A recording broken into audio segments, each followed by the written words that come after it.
Hello everybody and welcome back to the greatest live show of all time. That is right, everybody.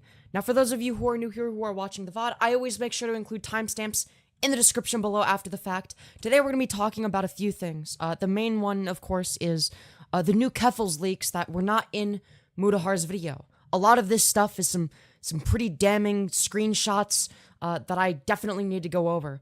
I'm also going to go back to something that you probably wouldn't expect me to go back to because it seemed pretty straightforward, I guess, which was the transphobic thumbnail discourse, in terms of Just a Worm, who created the thumbnail for Mutahar, and drew Keffals. So, and if we still have time, we'll go after the TYT stuff, because Anna Kasparian, disavowed Keffals, and, yeah, so, with that being said, I guess I'll just, get started.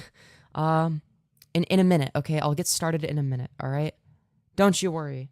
Cringe. Dude, that's not a very nice thing to say. Let's go. Hello, New Troy. Hope you're doing well today. And, yeah. Let me just make sure everything is up and running. And, hello, Rose. I hope you're doing well today. So it seems like the stream is running. And, yeah, we can get started. And, let me close that. There we go. Let me know if it lags or anything, because that's gonna be bad. Because I only have 1 bar of Wi-Fi. I don't know why. I just do. Smash like, everybody, because this is a non-algorithm vaccine stream.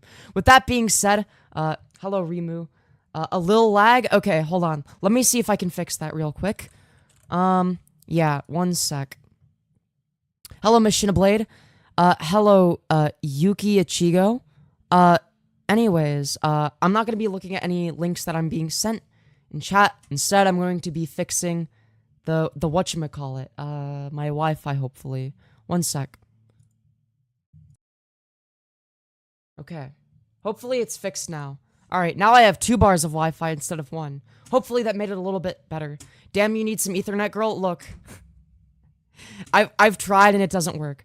But without further ado, I want to get right into this without really, yeah, I know it's lagging, but hopefully it's fixed now. I'm really hoping, because this is an important stream. It's like a, I don't know if I'd say passion project, but it may as well be a passion project. So with that being said, hello, Peeping Sam.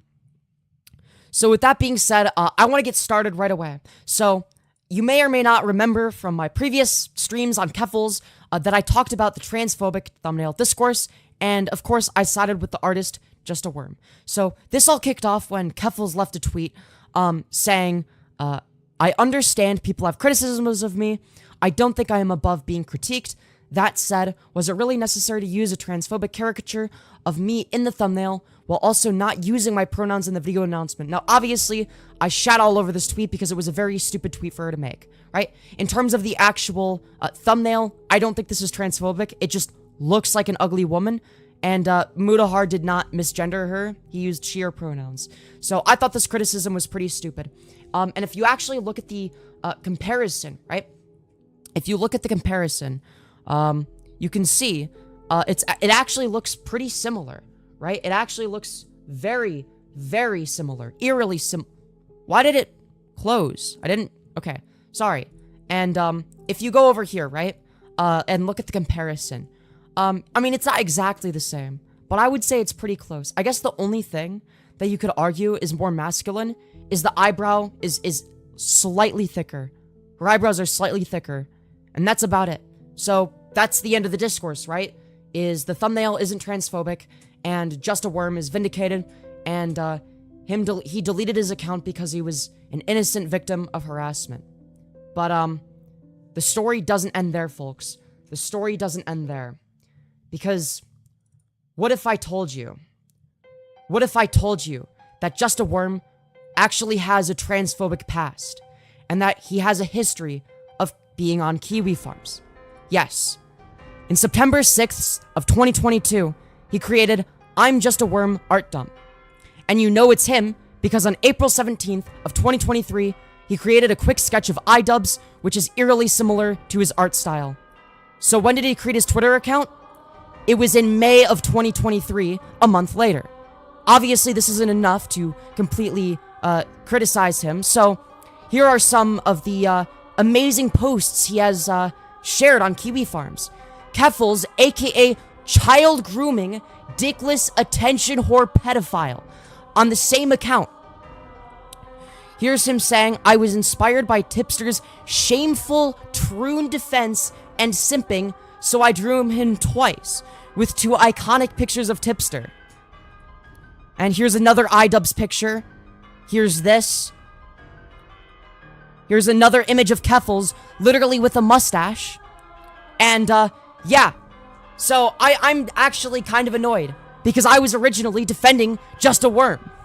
And it turns out that, oh, maybe they actually were right about the artist, but just for the wrong reasons. So, I could have just ignored this, but when I'm presented with evidence of me being wrong about something, I will set the record straight. And it seems to be the case that Just a Worm is not as innocent as I thought. So, I ended up leaving a tweet, if I can find it. So, let's see here. I don't remember where it was. Either way, I linked a tweet thread on my Twitter account. Just a Worm may not be as innocent as I thought. I still don't believe the thumbnail Mutahar used was transphobic, but Just a Worm, the artist himself, doesn't have the best history. Either way, I doubt Muta had any knowledge of this. And it seems like nobody is talking about this. People are just sweeping this under the rug because it doesn't fit a narrative. But the intellectually honest thing to do is to make concessions when necessary. With that being said, I thought that was a relevant segment worth doing. Just because I was originally defending him. And, yeah, what a plot twist. I did not know that this shit would come out about Just a Worm. Because I had originally defended him. I literally did a tweet on earlier, right?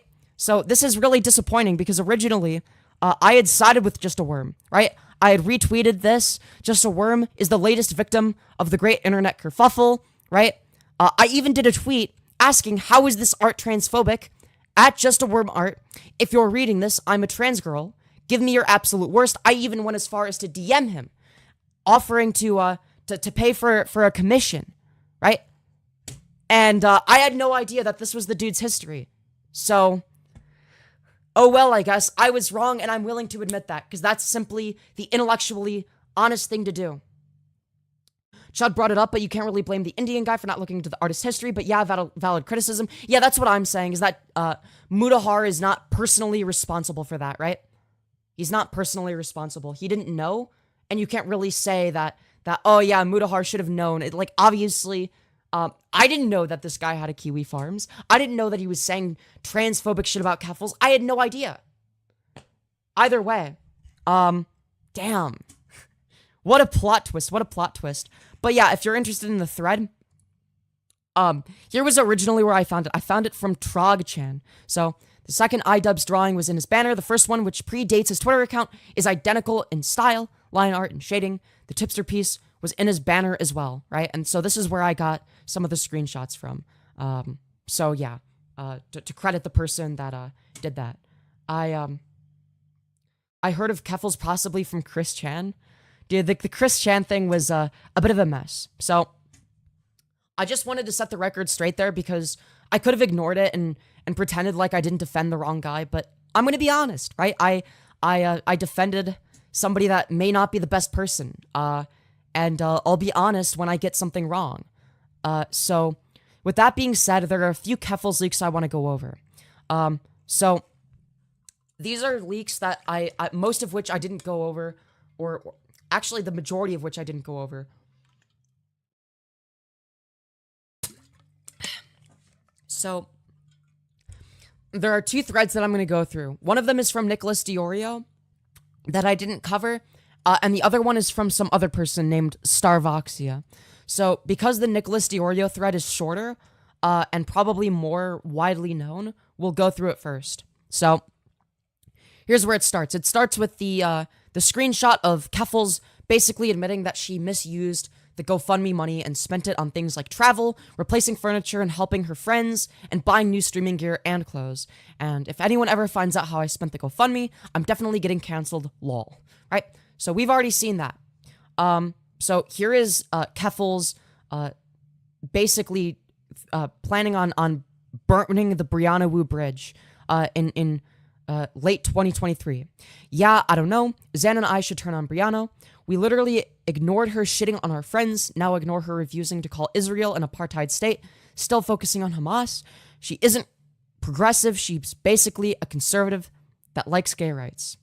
And then here's something that Cherry, friend of the channel and also previous editor of Keffals, who leaked this, we all have our debates, we don't do well, I understand. And then Keffals, like a James Bond villain, as Nicholas DeOrio puts it, is saying, but because I took down the VOD, I have control of the narrative, so I am editing the intro to immediately poison the well, including putting the Xander Hall thing at the start.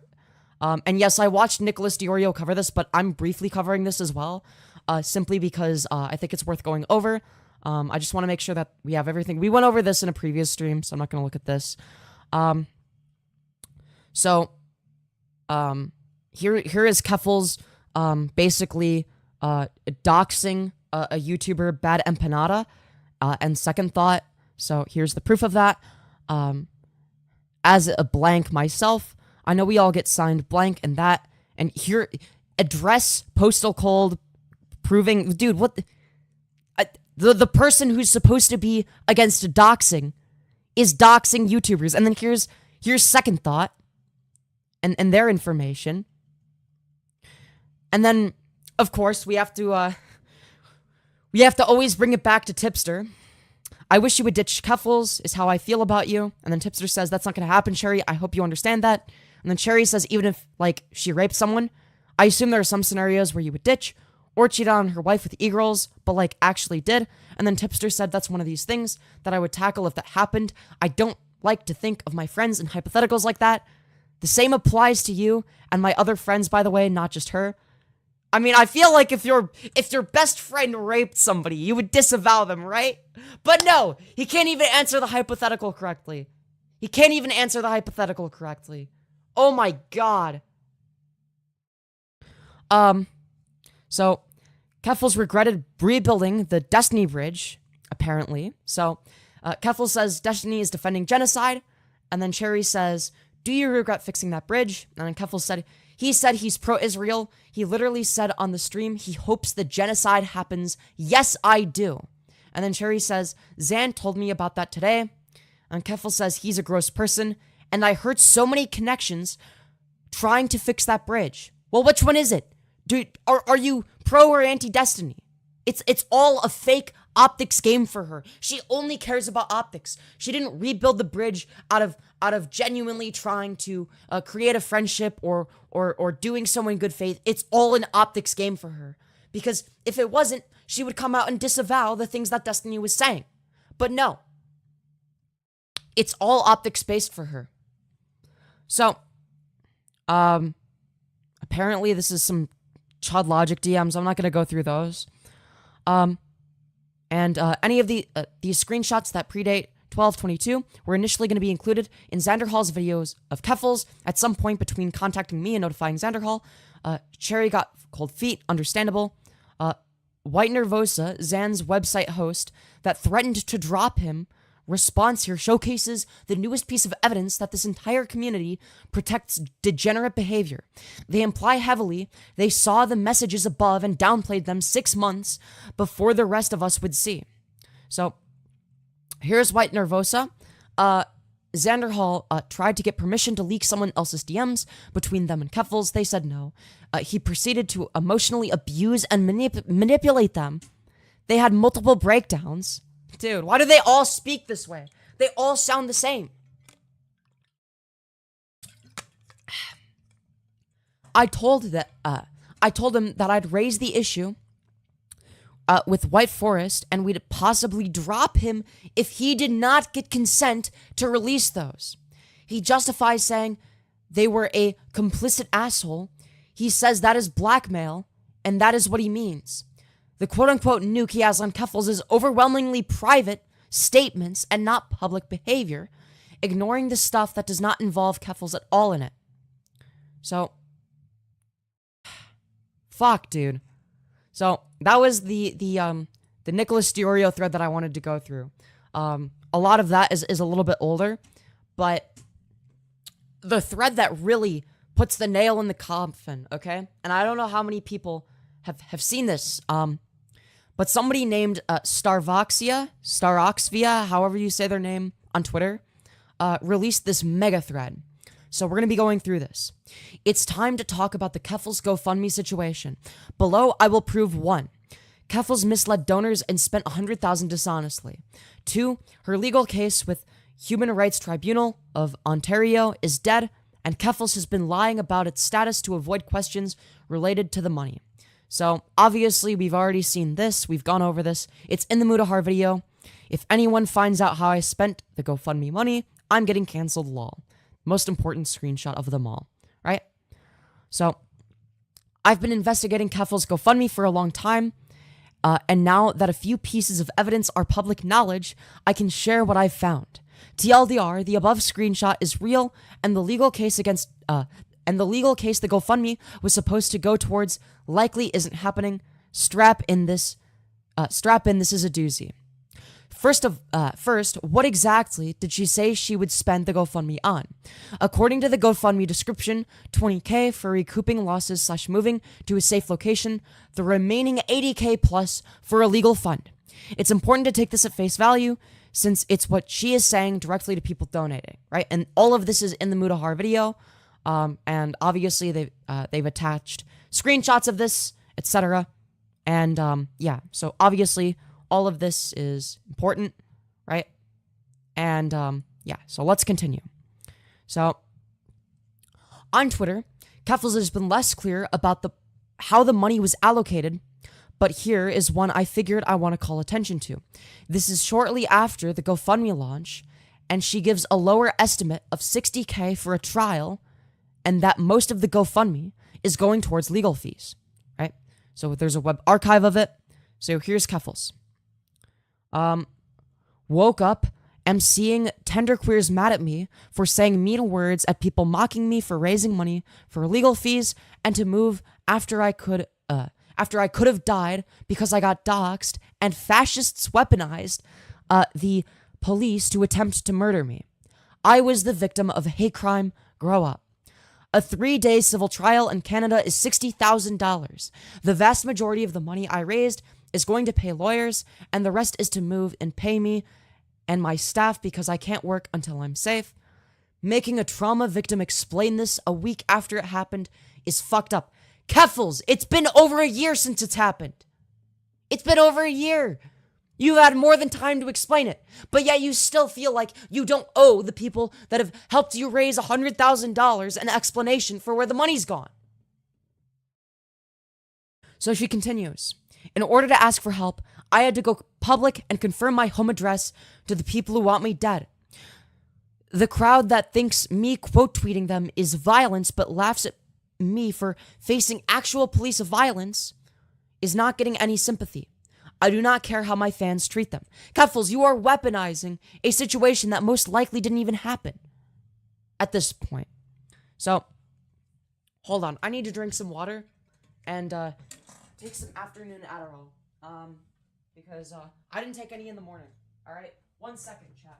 1 second. This will be very quick, I promise. Where the fuck is my Adderall? Jesus Christ. Alright. 1 second, chat. Alright, the Adderall is very important. And I'll also take a caffeine pill. Actually, no, I already took one kind of recently. Alright, with that being said, alright, now we're ready to do this, okay?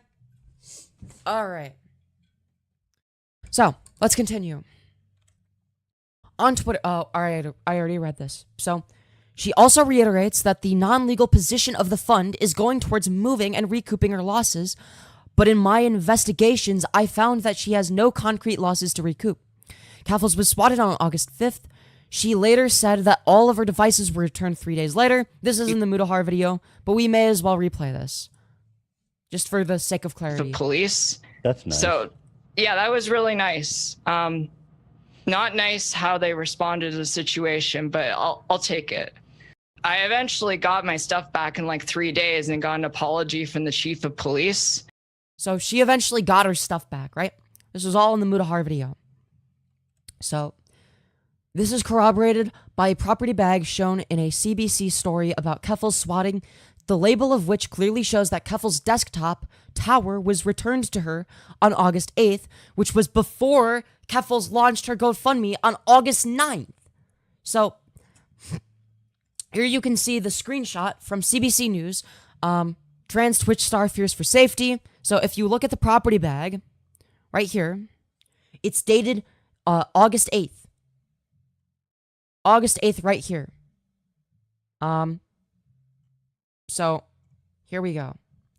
And this is the property bag. Computer tower. This is the computer equipment item tower. So, that's right there. Okay?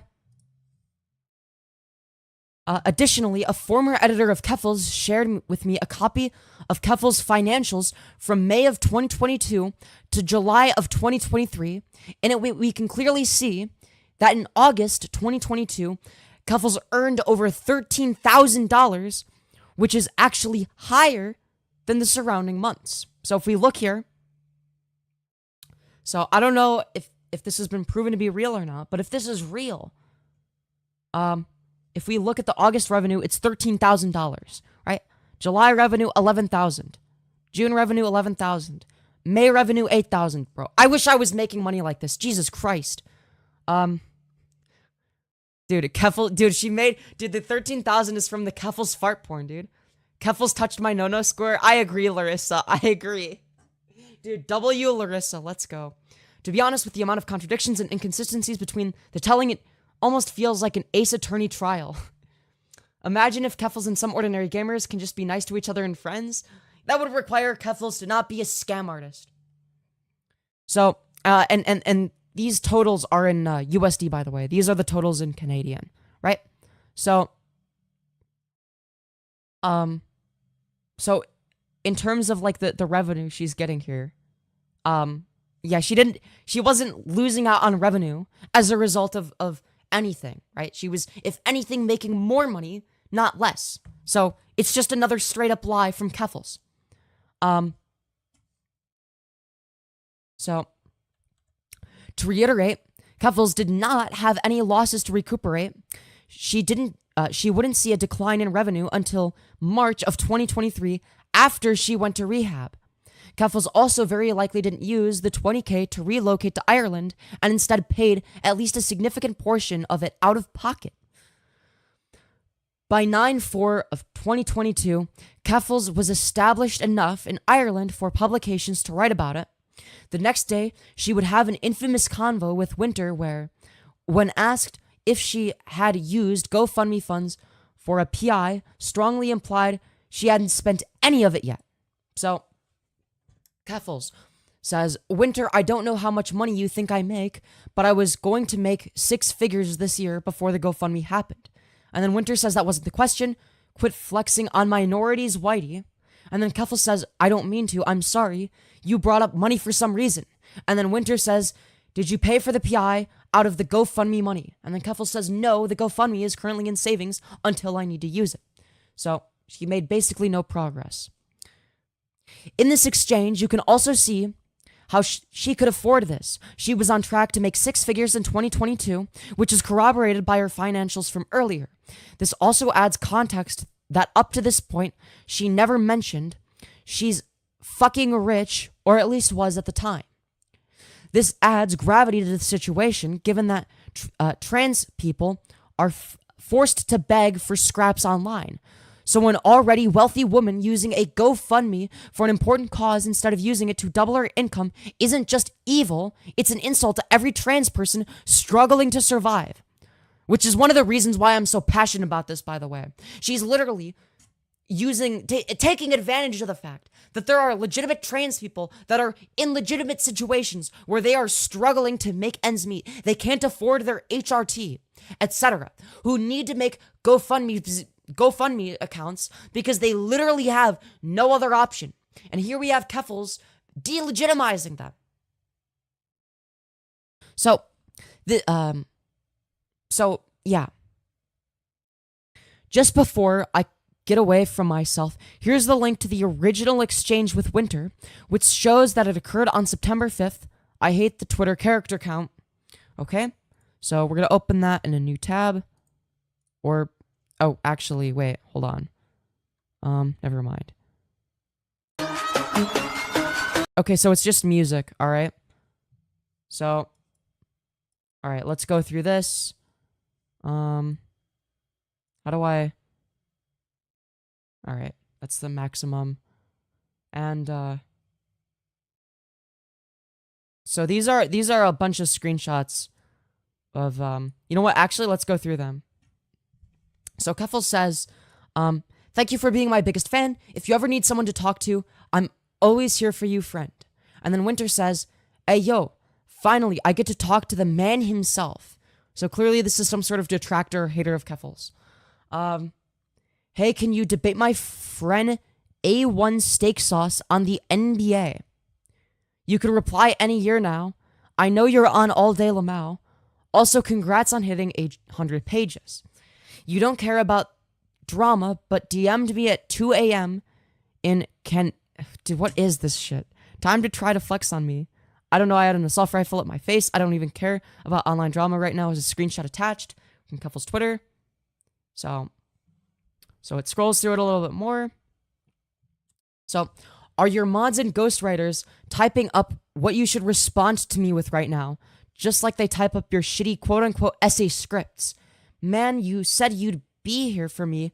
WTF SMH. And then Winter follows it up with, damn bro, you're still up at 4 a.m. lol, probably getting high with all that grift money you made.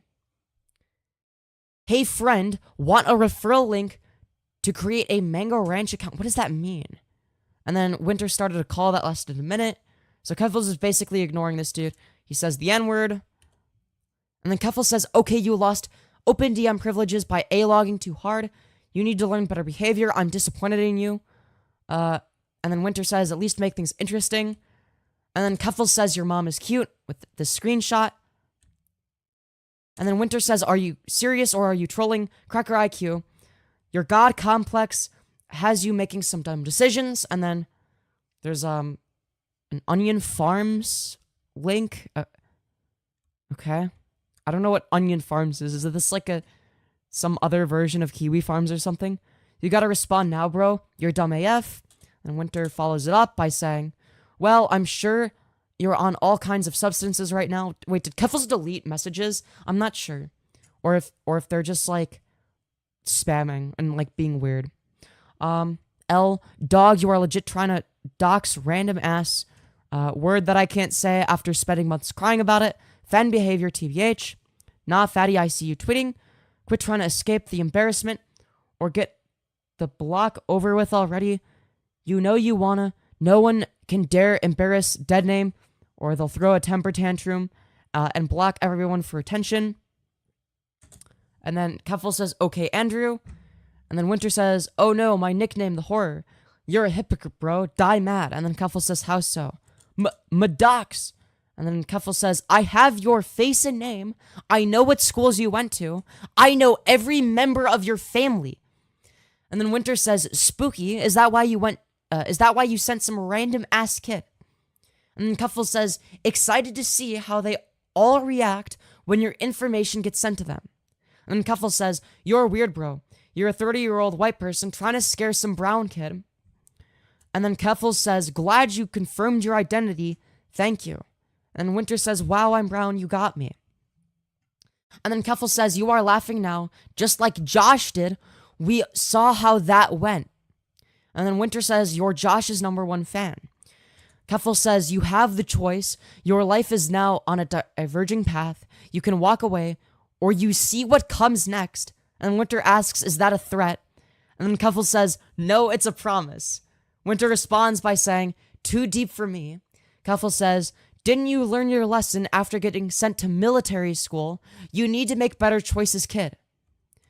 And then Winter says, yeah, I did. That shit was tough, man.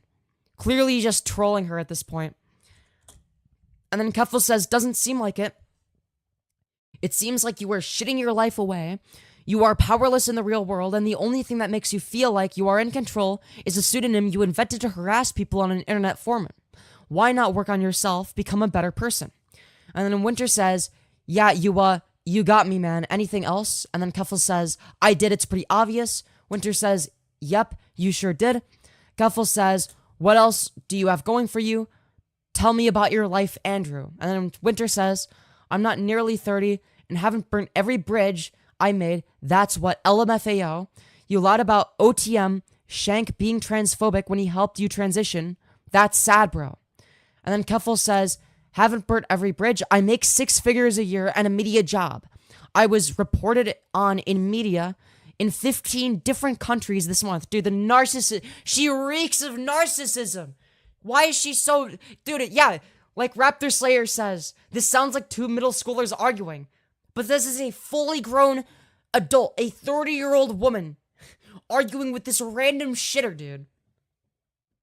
She's just arguing with some random shitter, threatening to put her livelihood in danger. Yeah, exactly. Who is this Winter person? This is literally nobody, and Keffals is genuinely engaging with this fucking nobody, threatening to dox them and their entire family, and flexing about making 6 figures a year. Dude, this is unhinged. Yeah, Keffals looks 40 and she acts 12. Damn, she kind of sounds like Destiny, ain't gonna lie. She sounds worse than Destiny. Destiny is not this unhinged. Dude, this is actually fucking embarrassing, dude. Why is she engaging with this person? Holy shit. My sister taught me makeup, baby girl. You prettier though. Thank you, Larissa. I appreciate that. W username, by the way. Let's go. So, Winter says, congrats, not everyone thrives off of attention like you. And then Keffals says, I don't care about Colby. He's a loser who can't hold down a McDonald's job. He wasted his life on internet forums. And Winter says, I know it's hard to understand. Damn, bro, you're so spiteful and vindictive. Actually really sad to see. And then Keffals says, is it sad? What makes you not sad? And then Winter says, you live for revenge, which is actually kind of true. Keffals says, tell me about you. What in your life makes you not a sad person? And then Winter says, I'm not done enough to talk about myself, unlike your mods. And then, oh shit. And then Keffals says, do you have a girlfriend, a career? Do you have any way of getting out of the situation you are in? And then Winter says, you got Kiwifarms taken down. Take the dick out your mouth, blood. And then Keffals says, why'd your family send you to military school, Andrew? And then Winter says, I was dealing drugs, bro. It was crazy. Who else you trying to dox, by the way? They'd be very scared. So he's clearly just trolling her. W username to you, baby girl. Hell yeah, Larissa, let's go. Dude. What is this shit? She's actually so fucking stupid. Is she even getting the docs right? Dude, this is unhinged. She comes across as a fucking moron. The last thing you should do as a content creator is interact with people like these. This is shit that you learn on day 1, like before you hit 1,000 subscribers, dude. So Keffals says, I'm sure things were bad, but why do you think this path is going to make things better? Did you give up on your future? And then Winter says, who else are you trying to dox? Rules for thee, but not for thee. Rules for thee, but not for me. Am I right? And then Keffals says, trust is earned, not given. Keep talking to me. Winter is right, though. Keffals is a complete hypocrite. She's literally trying to dox random-ass people on the internet. And threatening to dox them and their entire families. And yet she whines when people dox her. Isn't she supposed to be the number one anti-doxing person? And then Winter says, you're not as smart as you think you are. I ain't telling you anything personal. And then Keffals says, I know. The PI will get me more, though. And then Winter says, that's how you spent the grift money? Damn, bro. Wait, did the PI tell you I went to military school? And then Keffals says, not really interested in trash-talking Sanchez. I want to help you. Yeah, Keffals just wants to help this dude. And then Winter says, that's kind of racist, bro. You are a spiteful cracker, though, so not surprised. And then Keffals says, he's still talking to family and school officials. I don't have all the information I need yet. wait. So she's spending her GoFundMe money that people raised for a lawsuit, doxing random Kiwifarms users on the internet. So that with faulty information, dude. That's crazy. So Winter says, that's crazy, I'm shaking. Por favor, gringo, please no hurt me. And then Keffals says, I don't want you to shake. This isn't a threat or anything. And then Winter says, you are so smug right now. I'm laughing my ass off. And then Keffals says, so did Josh. Look what good that did. What do you mean? You got Kiwifarms taken down for like 2 weeks. 2 weeks, dude. Oh my god. She is so cringe. Yeah, literally. Dude, I can't believe I used to support this person. She's an actual fucking embarrassment. Like, god damn. She's an actual fucking loser. Holy shit, this is actual loser behavior. Like, this bitch by becoming a fucking drug addict, misusing her GoFundMe money, and arguing with Spurgs and threatening to dox them and their entire family in DMs. Like, what did you think was gonna come out of this? How do you take yourself this seriously, honestly? And then Keffals says, the downfall of Kiwifarms was not taking me seriously. You mean the downfall? You got it taken down for 2 weeks, and you're saying the downfall of Kiwifarms was not taking me seriously. Dude, Kiwifarms is up and running perfectly fine, Keffals. You fucking moron. Shit, is it lagging? Bottom internet? Shut up. Dude, I'm almost convinced Clara wouldn't be able to survive a week working a regular job or talking to people IRL. Dude, could you imagine a conversation with Keffals? It would just be like, yo, what's up, Clara? And she'd be like, I have been harassed, doxed, and maligned by Kiwifarms, which is a stalking forum that harasses trans people.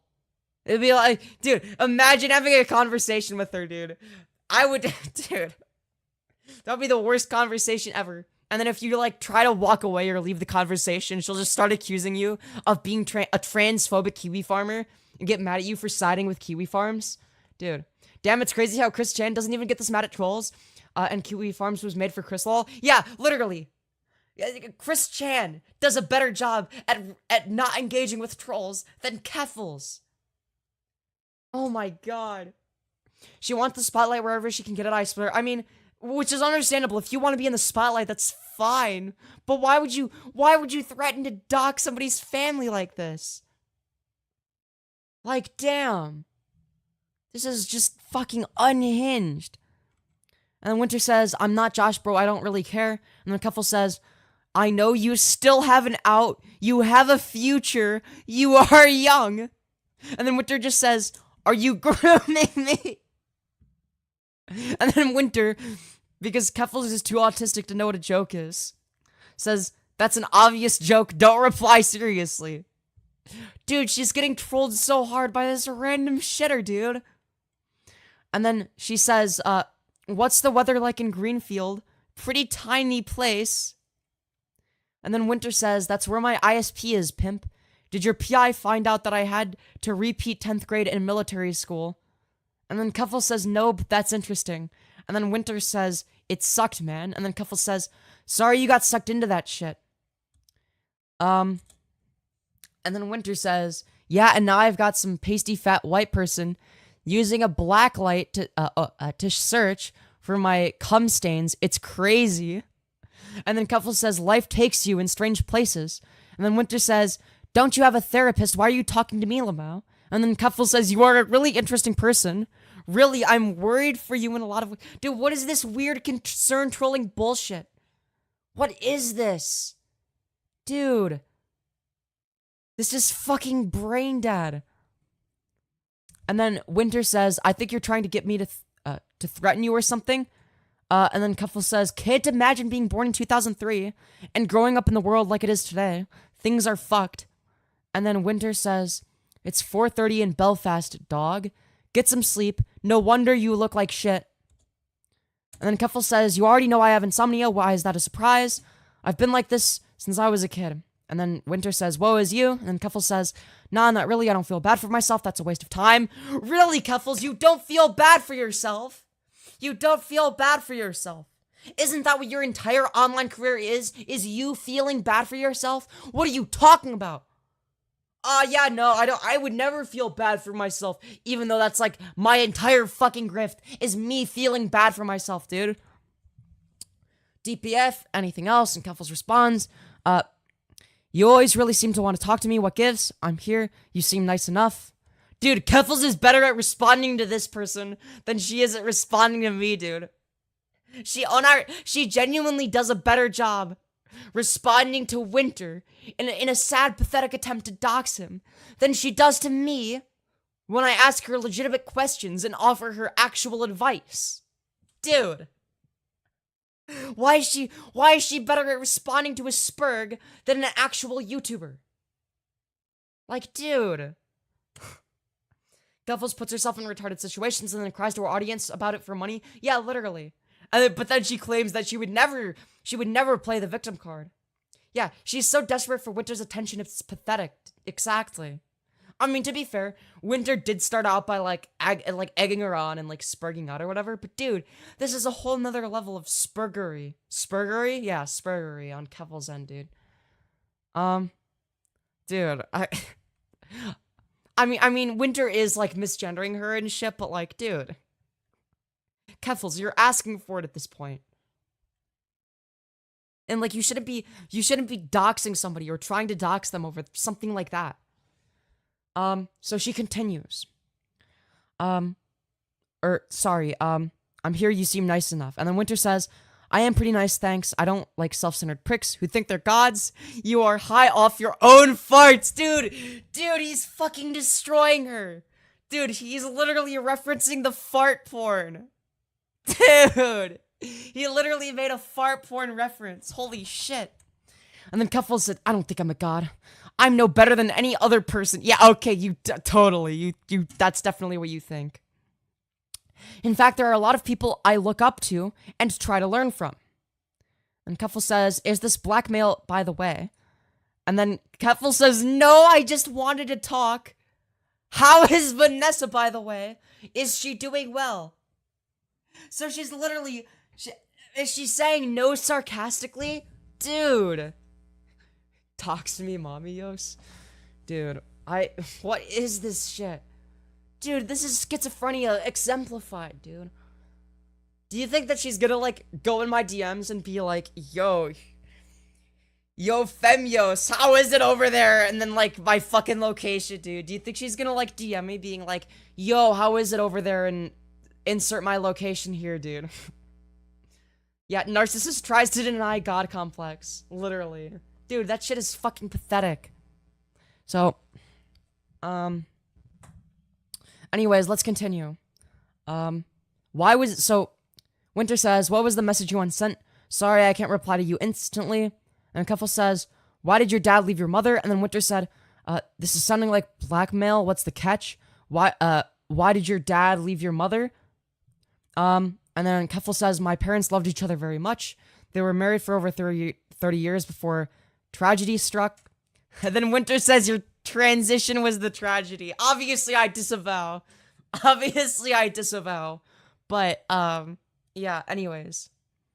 Keffals says, I think my transition is less tragic than coming from a broken home, getting sent to military school for drug dealing, and then becoming a Kiwifarms user. And then Winter says, this sounds classist. And then Keffals says, but you are entitled to your own opinions. I'll never take that away from you. And then Winter says, sounds like you're saying you're better than me because you're white. All brown people have broken homes. What did you mean by saying this? And then Keffals says, what was your life like at home? When did Vic leave Vanessa? I know you went with your mom. You seem really close to her. And then Winter says, yeah, I love my mama. How much did you pay for this info, by the way? Did it come out of your GoFundMe money? And then Keffals said, Winter, I don't know how much money you think I make, but I was going to make 6 figures this year before the GoFundMe happened. Then what was the point of the GoFundMe, you fucking idiot? Jesus Christ. And then Winter says, that wasn't the question. Quit flexing on minorities, Whitey. And then Keffals said, I don't mean to. I'm sorry. You brought up money for some reason. And then Winter says, did you pay for the PI out of the GoFundMe money? And then Keffals says, no, the GoFundMe is currently in savings until I need to use it. Do you still see your family often? How is Matthias? And then Winter says, excuse me, but Vic is Victoria now. With an Instagram link. She left me for the influencer life in Texas. Don't be bigoted. And then Keffals says that's not Vic. And then Winter says it's Victoria. And then Keffals said this is Vic with an image. And then Winter says, OMG, hi, Dad. Dude, he's literally just trolling her. He's literally just trolling her, dude. Bro. How is she falling for this? And then Keffals says, what's the problem? And then Winter said, I'm saying hi to my dad. I haven't seen him in forever, bro. Rude. And then Keffals says, I don't understand why you react the way you do to things. This 10 layers of irony thing is weird. And then Winter says, you were on the internet too much. I'm just saying hi to my dad. There's no irony. Predator. And then Keffals said, what do you mean when you said you weren't on the internet? And then Winter said, I climb mountains like in Rocky 4. And then Keffals said, still work in the skateboard shop. And then Winter said, fuck, how did you know, OMG? And then Keffals said, no, I'm asking. And Winter said, can you name the shop? And then Keffals said, I doubt there's more than one in Greenfield. And then Winter said, then name it. And then Keffals said, the damn, you have a half-brother too. And Winter says, can you just name the shop? And then Keffals sends this image. And then Winter says, OMG, okay, so anyways, what's the name of shop I work at? And then Keffals says, why are you so eager to know? Can't you just tell me? And then Winter says, why can't you name it? You were so sure about it. Yeah, let me go ahead and dox myself to you real quick. You're really not too bright. Keffals says, I don't really think either of us are, but that's neither here nor there. And then Winter says, speak for yourself, so the name? And then Keffals, why do you want to know? And then Winter says, why can't you name it? Yeah, literally, Keffals, if you're acting like this big, tough internet bad guy, why can't you just fucking name it? And then Keffals says, I'm just asking a question, and Winter says, I am too. You want to go ahead and say why, say you can't name it?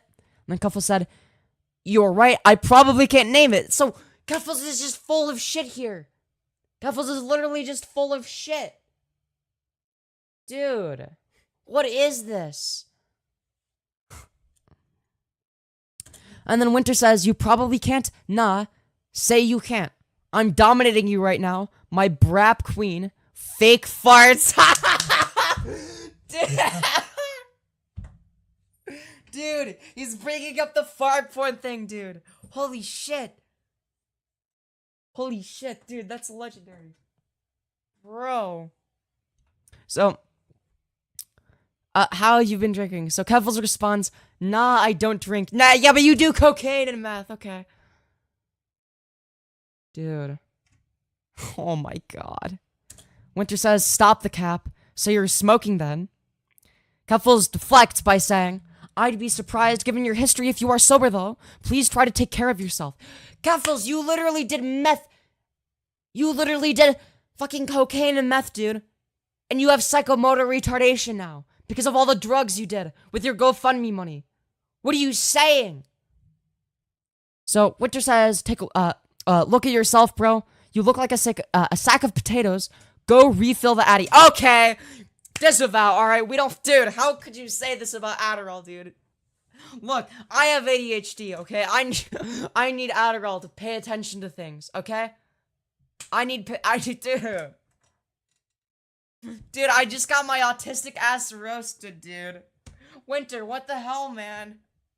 Dude, I was siding with you, even though you're transphobic, dude. Just because Keffals comes across as like an unhinged freak. Alright? Because at least Winter, okay? I feel like I could fix Winter, okay? I don't think I can fix Keffals. All right. All right, Winter, if you're watching this, okay, I'll give you all the pro-trans arguments, okay? Dude, I'll help you out, man.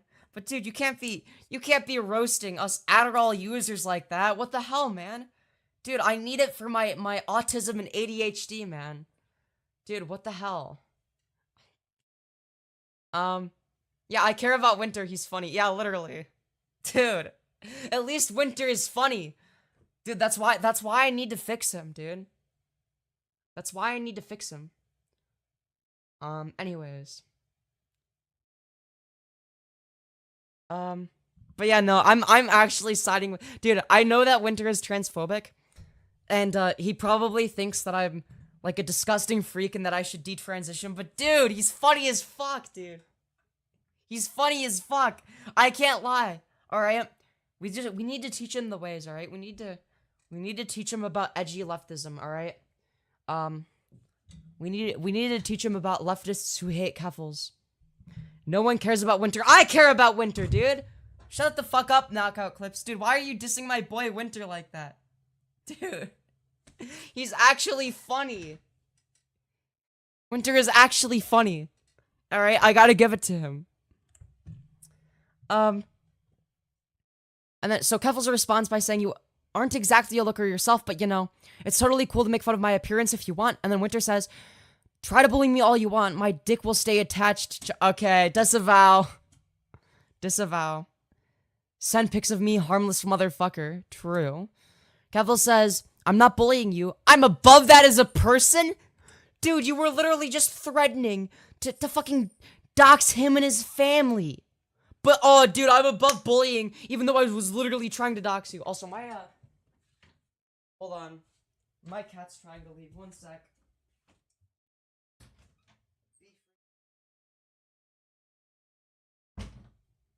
Dude, you can't fucking threaten to dox somebody. I hope the skirt isn't too short. I pulled it up a little bit because I was like, my legs were getting a little bit cold. Can your skirt be any shorter? I hope it wasn't pulled up too much. Otherwise, I might have to cut it out of the VOD. I almost forgot. There is no too short. If I wore a skirt that's short, it would be NSFW. Fair enough. Fair enough. Let's see here. Oh my god. He ain't dissing Winter, he's dissing your bitch ass. Wait, what? Dude, what are you saying? Either way, let's continue, sorry. Sorry for the distraction. Sexy ass outfit, let's go. Why do you want me to send pics of you? And then Winter responds by saying, just like you're above embezzling money from the Communist Party. Dude, this Winter guy is an actual legend, dude. What is his Discord? I want to talk to him. Dude. Dude, even though I'm trans, even though he said some transphobic shit, dude. I feel like I would get along with him, okay? Dude, Winter, if you're watching this, alright? Me and you, we'd get along, okay? I promise. I promise. I know I'm trans, I know I look and sound fruity as fuck. But, dude, we have the same sense of humor, okay? We have the same sense of humor, okay? I respect that. Alright? Dude. This dude is funny as fuck. That shit was not funny. Dude, what are you saying? Knockout Clips, you have no sense of humor. Why are you sucking off Keffals so hard, dude? Dude, least insane Keffals defender. Bro, why do Keffals defenders have, like, no sense of humor, dude? It's crazy. Fuck me, dude. Fuck. Oh my god. Yeah. Knockout Clips is doing cartwheels on Keffals' shot. Yeah, literally. Literally. Dude. Winter is just taking W after W. He's funny enough to the point where I can just ignore the transphobia and just not care, dude. Look. So yeah, Winter is basically saying, send him, do it, no balls, literally. Keffals asks why. And Winter says, do it, Neo Pussy. Okay, disavow. I disavow calling her Neo Pussy. It is kind of funny, but I also have to disavow, alright? I have to disavow. And then Keffals says, if you want, I guess. And then Winter says, go for it. Why though, Lamau? Winter says, based on that one pic with Snapchat filter on it, all you do is filter your webcam. 62 IQ ass. Okay. Bro. Keffals says, I neither use filters nor webcam. And then Winter says, anyways, gonna send those pics of me. Dude.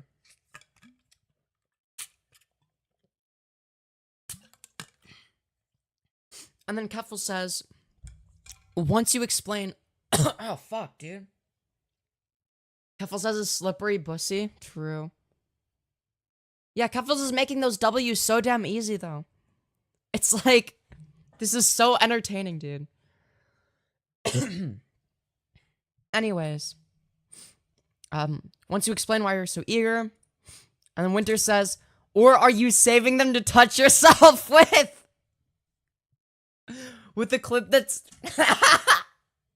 why is the clip called dial-it.mp4?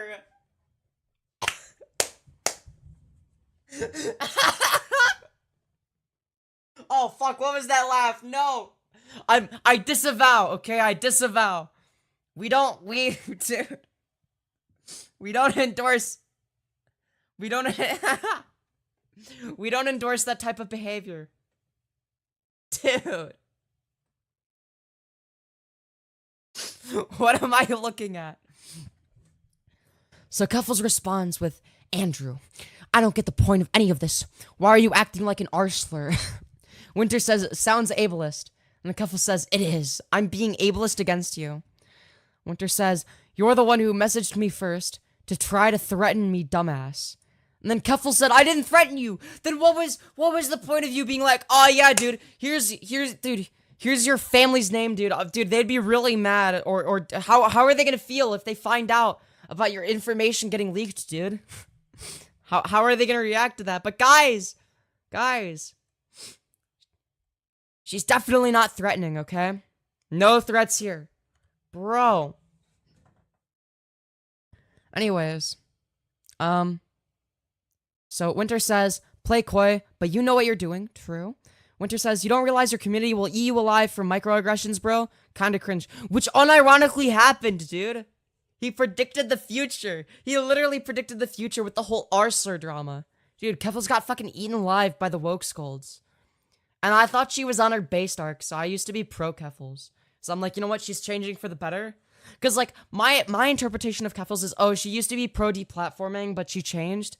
I didn't know about the GoFundMe scam or any of that shit, dude. But, anyways, let's continue. So, Keffals says, what the fuck is a microaggression? I don't know what kind of SJW bullshit you're on about. And then Winter says, what's transphobic? I don't know what kind of SJW bullshit you're on about. And then Keffals says, I don't know what is transphobic. And then Winter says, don't you realize your community will you alive for your... And then microaggression is crossed off and then bigotry, bro. Keffals says, never seemed to happen. My community loves me. Yeah, until I found out about the fucking scam, dude. Fuck, I think I have a cold, dude. What the fuck is this shit? Why am I actually fucking sick?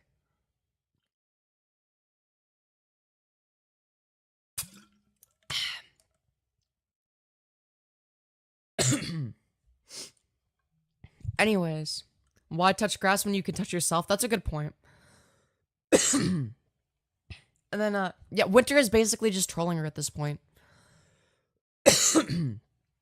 Anyways, Winter says, why is that? You know a lot about, you know a lot of them are disabled, right? Fuck, why am I, dude, what is in my throat, dude? I swear, I haven't been sucking dick lately, okay? I promise. Never seen, why is that? You know a lot of them are disabled, right? And Keffals says, there's some artists out there who will shriek and moan about me, but are irrelevant. Winter says, aren't you disabled too, Lamau? And then Keffals says, others get dropped by 3 different companies in a week. And Winter says, Lamau, this ego, insane. Keffals says, I stated facts. Ego. Where's the ego in that? Okay. You have a smug AGP smirk on your face, 100%. Okay, disavow. Disavow. Alright. I have to disavow. So, Keffals says, what is egotistical about the fact that Joshua Moon got dropped by 3 different companies in 1 week? Yeah, and his site ended up being back online in like a couple weeks. It was only down for like 2 weeks. That's something that is true. And then Winter says, anyways, got any more docs info on me? And then Keffals says, I am HSTS, not AGP. Get it right, F-slur. And then Winter says, rage pig moment. Keffals says, man, your brain is so broken by this shit. Do you even know how to talk to women in real life? And then do you? Keffals says, yes, I've had many girlfriends, both cis and trans. And then, Keffals says, your deflection is pretty obvious, though. You can't answer because you know the answer. Winter says, you DM'd me to get info out of me, and now I'm getting info out of you. And then Keffals says, info about things I'm open to publicly. I don't hide like you do, because I have integrity and character. Keffals, if you had integrity and character, why the fuck did you lie to your audience? Why did you lie to me in DMs? Why did you scam your audience out of $100,000 and then not say shit about it? Why did you backstab Xander Hall? Dude, why did you lie about Karl Max and edit the debate to make him look bad? Why did you do any of this shit? You fucking piece of shit. Actual disgusting, vile behavior, dude. Yeah, he pressed X to doubt. I forgot to read that part. And then Winter says, oh, so they're public? So why do you cry when we post shit on Kiwifarms? Then Keffals says, you post stuff on Kiwifarms? I can't see Kiwifarms on Google when I look it up. You can now! You can now! That's all I'm gonna say. That's all I'm gonna say. And then Winter says, nice job calling me a revenge pornographer, by the way. Your Queen Clara vids were on your public many vids account. Brain emoji. And then Keffals says, okay, Andrew. And then Winter says, okay, Sky. Okay, Shiloh. Okay, Kaylee. Lamau, you're so mad. Totally. So Keffals says, can you act like an adult, please, for once in your life? Winter says, can you? You're 30. Keffals says, yes, I do. Every day. You bullshit. And then Winter says, you are 30.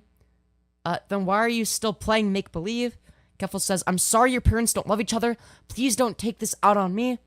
Winter says, I'm sorry your parents can't love each other. Keffals says, well, they did, and didn't send me to military school. And then, I don't know what the fuck this means.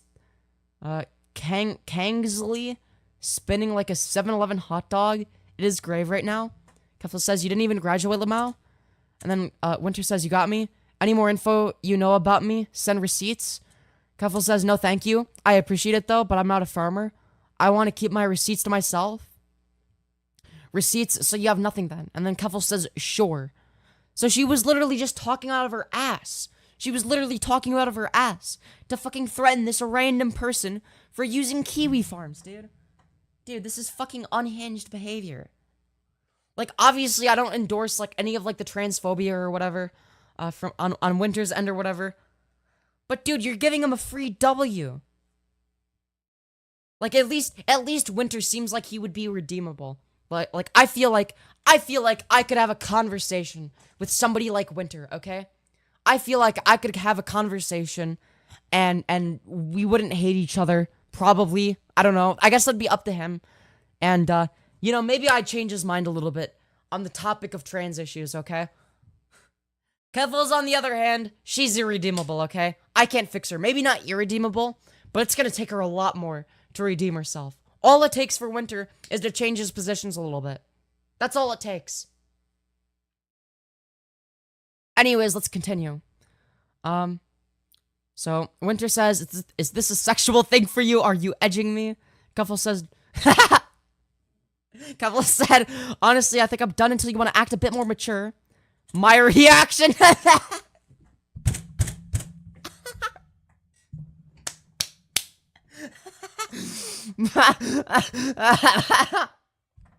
My reaction to that, with a screenshot of Keffals looking like complete shit.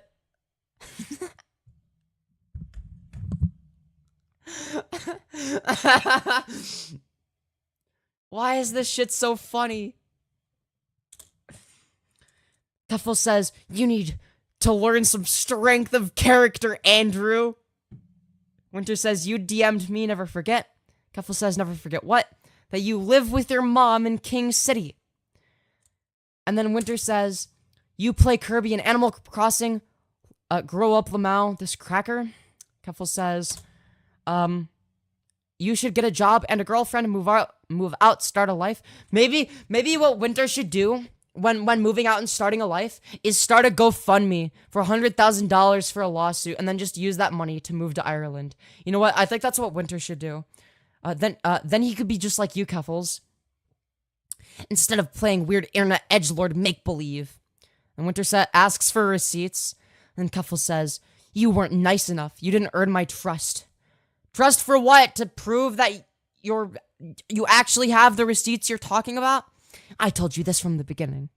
Winter is like, you have no receipts and no balls. Okay, that's pretty funny.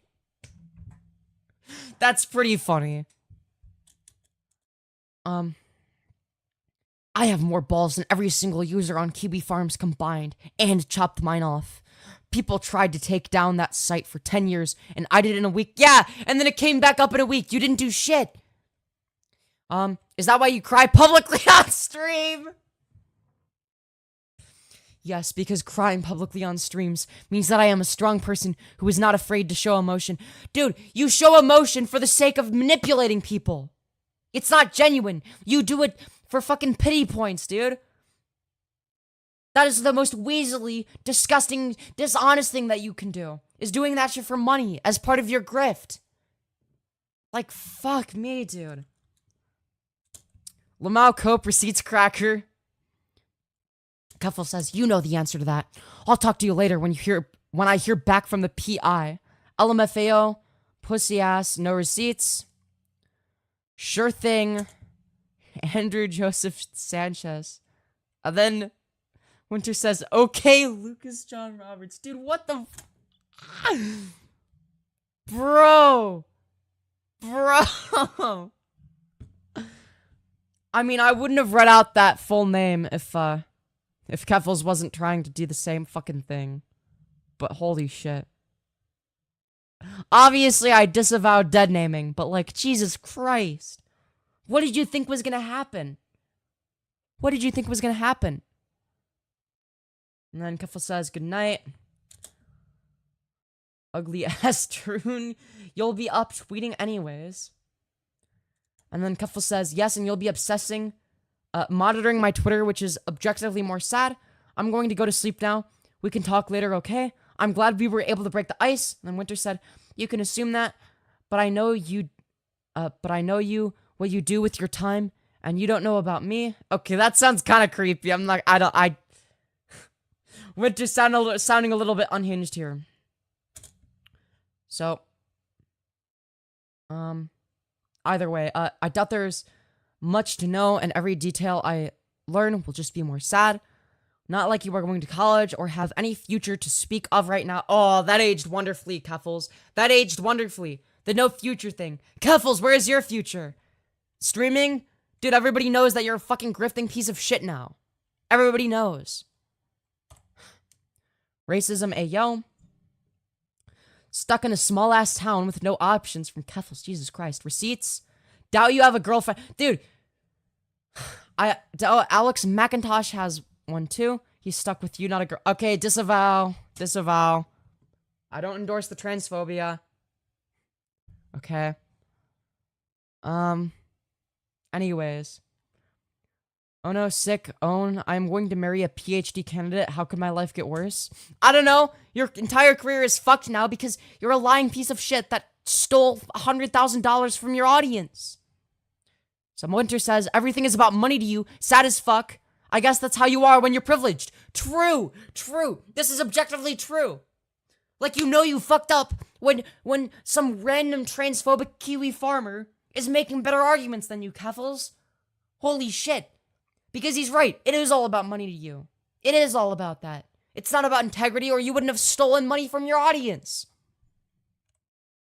Word of the day disavow. Dude, I feel like I'm becoming Chud Logic, dude. I'm literally having a fucking Chud Logic arc.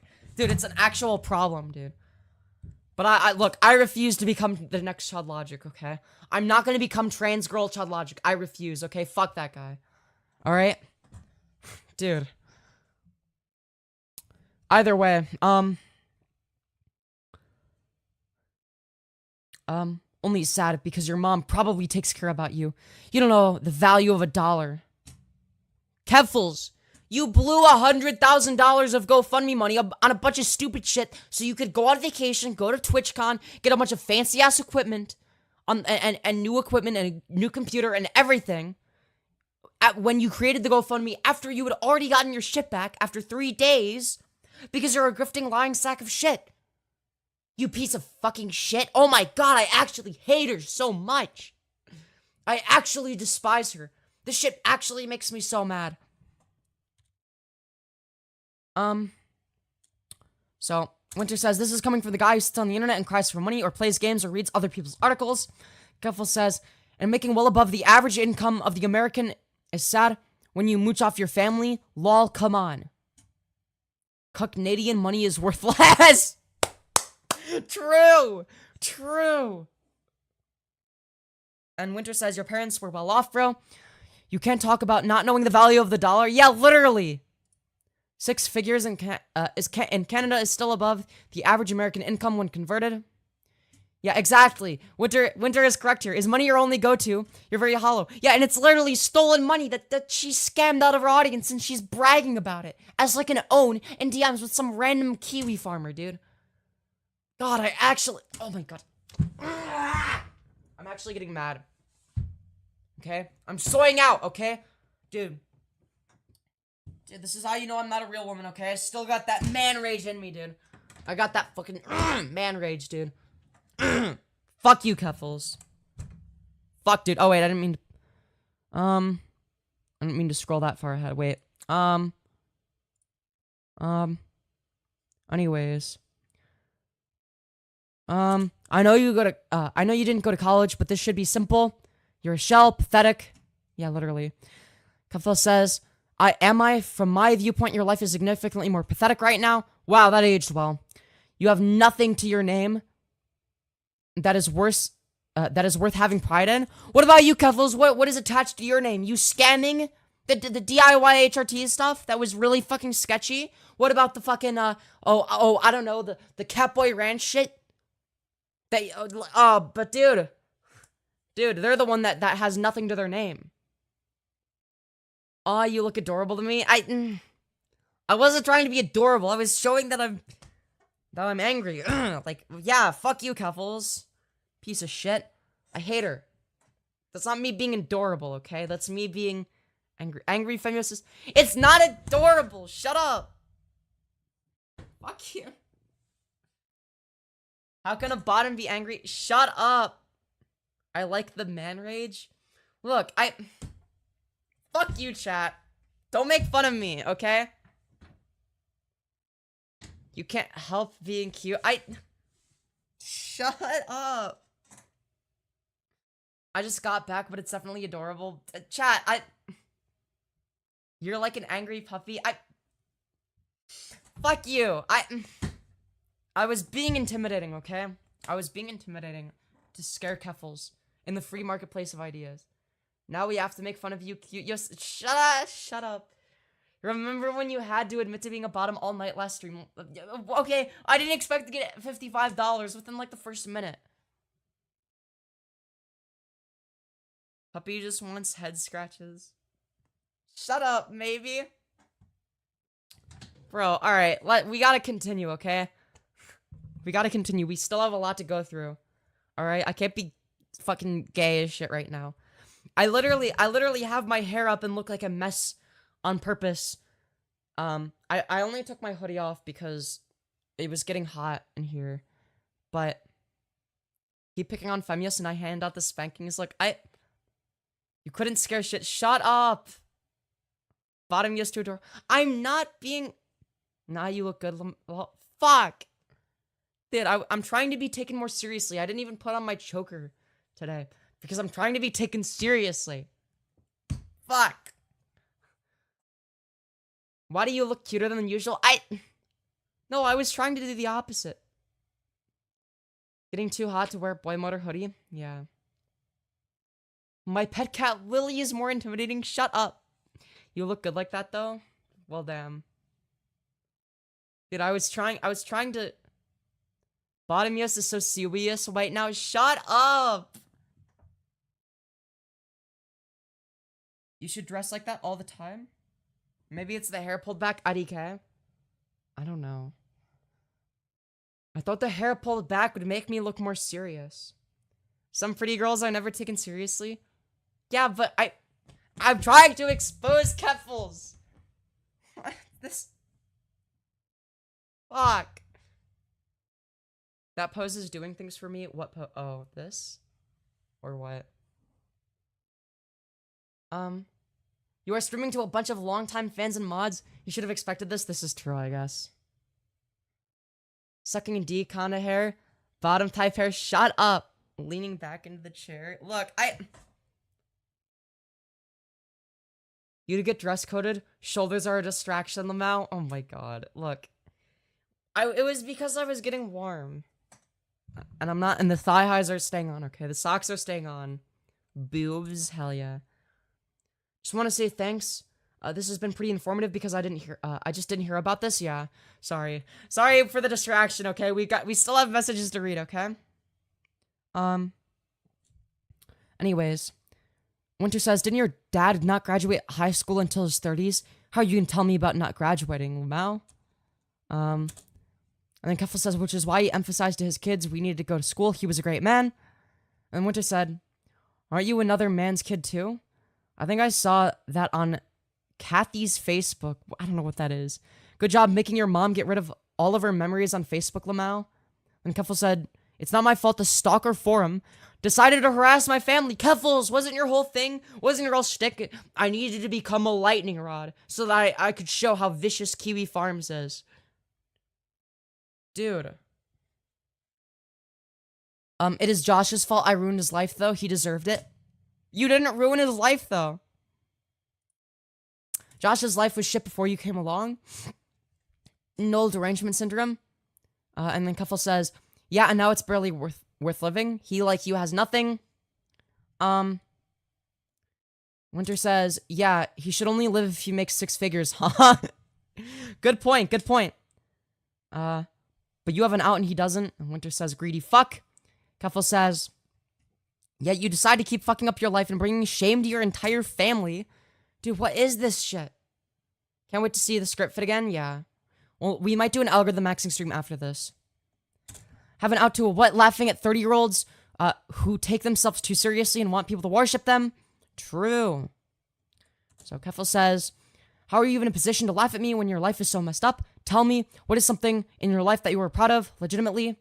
And then Winter asks for receipts. I could tell you're fishing for info. 62 IQ head ass. And Keffals says, nothing, got it. I figured as much. Winter says, receipts, nothing, got it. And Keffals mocks the fact that Winter is asking for receipts, which is a reasonable thing to do if you're literally fucking threatening. If you're literally threatening somebody. Winter says, are you going to talk about this in therapy? 6 figures. And then Keffals says, okay, anyway, I needed to go to bed. But you have a really fragile ego. Yeah, Winter's the one with a fucking fragile ego. Okay, Keffals. And decided you needed to keep this going. And Winter says, you DM'd me first. And Keffals says, trying to mock me for having a successful life and career is so fucking funny. Yeah, how successful is it? Now that you've been exposed by Mutahar and the entire fucking internet is shitting on you. And then Winter says, your only accomplishment is making money. I think that Winter is being a little bit too charitable here. Her accomplishment wasn't making money. It was finding a way to scam her audience into giving her money. That's her greatest accomplishment, okay? I think that Winter is sort of being a little bit too nice here. So Keffals says, oh no, I am getting mocked by r slurs on a hate forum that just got deplatformed. Yeah, now it's back. Now it's back, Keffals. Whatever shall I do? And then Winter says, do you hate brown people? Is that what this is? And Keffals says, no, I just think your haircut is goofy as fuck. And then Winter asks for a pic. And then Keffals says, and what exactly is your accomplishment exactly? Without sending a pic, of course. And Winter sends this image. And then Keffals says, this isn't my only accomplishment, but still, what exactly do you have going for you? How can you even begin to bust me down when you have nothing to show for being better than me? And then Winter says, who? And then Keffals says, you live with your mom in a little shitty town. You didn't go to college, dropped out of military school that you got sent to for dealing drugs. And Winter says, asked, ooh. And then Keffals said, no girlfriend, no job, no future. Like what? And then Winter says, future. And then Keffals says, okay, keep sparking out. And then Winter says, you sound like a Kiwifarms user. True fan behavior. Your friend Tony Reed has a felony drug conviction. Dude. I mean, he's right. He's right. Keffals is acting like a Kiwi farmer. Being like, oh yeah, dude, I have your... She's literally acting like the worst of Kiwifarms when she's like, yeah, dude, I have your fucking information, dude. Dude, that's crazy. That's crazy. Keffals is like, who the fuck is that? And Winter says, and Hunter Lyon has an arson conviction, and your ex had a rape conviction. What was that person's name? Kristen or something? And Keffals says, and I have what conviction? And you sold drugs and got sent to military school. And Winter says, do you believe everything everyone tells you on the internet? And then Keffals says, only to go back to your broken home. Just ignoring the question. Winter says, only broken because I'm brown and poor, huh? Crazy. Sounds like a stereotype. Deleted Lamau. Scared as fuck. Keffals says, not really. What else can Kiwifarms users really do? I faced you all down and won, and all you can do is say weird things to me. And Winter says, apparently make you message them and vent in their DMs. And Keffals says, anyways, good night, Andrew. You need help, but I'm not going to give up on you. Eventually, you'll figure this out on your own, but you are still a stupid kid still. You'll either grow out of this or end up like Josh, and we both know you don't want that. And then a link to somebody named Kristen. Do you know this person? And then here's proof that it's Keffals. With like a link to her channel and whatnot and her Twitch. So with the numbers and whatnot. And then there's proof that it would happen on September 5th. And then that's the video. So, I would love to DM this Winter person, honestly. Look, transphobia aside, I think they're funny, okay? I think they're funny. Anyways, let's continue this thread, okay? Anyways, well, it seems that Keffals didn't need the GoFundMe to go to Ireland. She wouldn't settle down until October. This brings us to the screenshot taken by former editor for Keffals on 11/30th of 2022, where Keffals says all of the GoFundMe money had either been spent or earned or earmarked, right? And we already went over the screenshot. Again, we looked at the beginning, right? Keffals in just 4 months, potentially just 2 months if it really hadn't been touched by September, blew through $100,000 on traveling, not moving, furniture, friends, new stream gear that she did not need, since she got her devices back after 3 days, and clothes. Apparently day modified 11/30/2022. So, the rest was for a year of rent and therapy, neither of which were outlined by the GoFundMe. I can even tell you how much was spent on rent. She would later tweet on her private that her rent during this time was $2,400 a month, which is $28,800 that she had allocated, right? So here is her on her alternative account. I love living in Ireland so much. I can barely understand what people are saying, but it's so pretty, and my rent has gone from $2,400 a month to $400 a month, so I'm building some savings. I am saving up to buy a house, which is not a sentence I have ever previously studied, because that was not possible. I wonder where you got the money for that. Oh, wow, truly the greatest mystery, the greatest mystery of all time, dude. And for clarity, yes, she says her rent in Ireland is $400 a month, but she would not move to Ireland until June of 2023 when her visa was approved. Before then, she was living in Canada, which is when she allocated a year of rent at $2.4K a month. All right, got it. All right, so here's Keffals saying, on June the 2nd of 2023, my visa just got approved. I'm moving to Ireland this month. And then somebody says, I thought you were coming to Belfast. And then Keffals said, I said Northern Ireland last time, and Republicans got mad at me, so I used the Republic flag this time, so loyalists get mad at me. I'm just keeping things on equal footing. And then a tweet follow.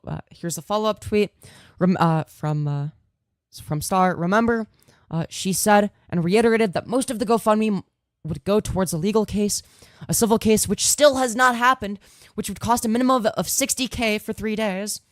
And yet by the end of 2022, the money she said was for a legal fund was gone or allocated somewhere. This means that none of the $100,000 went to any of what she said it would. Which brings me to my second point, her legal case with the HRTO that isn't going anywhere. Buckle up, fuckers, because we're only halfway done. So, as I followed the progression of Keffals' legal case, her public and private plans constantly shifted and often didn't align. As a result, nailing down a robust timeline of what she was saying publicly and privately regarding her legal case proved convoluted and unhelpful. So I will give her the benefit of the doubt and assume her most recent plans, a complaint filed with the Human Rights Tribunal of Ontario on April 10th, 2023. Remember that date because it's important. All right, April 10th of 2023 are consistent with her initial GoFundMe for a legal case, right? So here's a video link called I'm Taking Legal Action, right? Her video wasn't uploaded until May, but various press outlets announced it around April 21st using a press kit Keffals put together, almost all of them including a clause like this saying there was no information as to when the claim would be heard. So here's a screenshot. No information is available concerning when the claim will be heard. A London police spokesperson declined to comment on the complaint. Thankfully, the process for filing a claim is publicly available. Once the HRTO receives an application, the applicant receives a letter either informing them the app needs work or it's good and has been sent to the other party, i.e. London police, right? So here's the screenshot attached. After you file, once your application has been received by the HRTO, you will receive a letter that includes your HRTO file number. The HRTO will review your application to determine the next steps. If the application is incomplete or more information is required, the HRTO will let you know.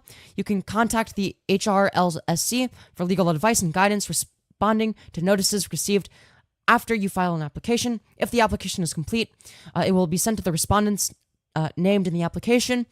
And any others who may be affected by the application, for example, labor union in the case of an application filed on the grounds of employment. Next, the respondents must submit a Form 2 response to the HRTO.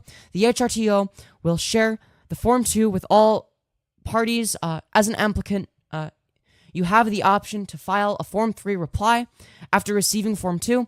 After the HRTO has received these documents or expiry of deadlines for filing these documents, and adjudicator will complete a jurisdictional review, followed by an outline of the next steps for the parties. You can learn more about how to complete the application form in the applicant's guide to file an application. Visit forms and filing. So after some back and forth, the parties convene before the HRTO to mediate and try to reach a settlement. Failure to do so, that will lead to a hearing. You might think that this process has an open-ended timeline, so it'd be expected. We haven't heard anything, but that's wrong. So, hold on. Let me zoom out a little bit. Here we go.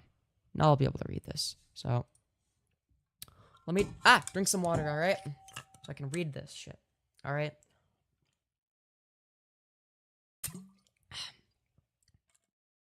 So, here's what it says. The goal of mediation at the HRTO and how it works. You will be asked on the application or response form if you are willing to try mediation. The goal of mediation is to help the parties reach an agreement or settlement that resolves the issues in the application. The HRTO mediates disputes using an active listening approach. This means that both sides will have an opportunity to tell an HRTO mediator what happened and why they would like to see it done, and what they would like to see done about it. The mediator does not decide the application. He or she will consider what you say and look at the documents provided to help find a resolution that is satisfactory to both sides. You will need to sign a confidentiality agreement before the mediation. If you settle the case in mediation, you and the other party will have to complete a settlement form. The HRTO will issue a letter to acknowledge the settlement and close the file. If you can't reach a settlement, the file will proceed and may be placed in queue to be scheduled for a hearing. Mediation at the HRTO is a voluntary process. You are encouraged to mediate, but if one or both of the parties is not interested in trying mediation, the application will go directly to a hearing. Okay, so we've got that.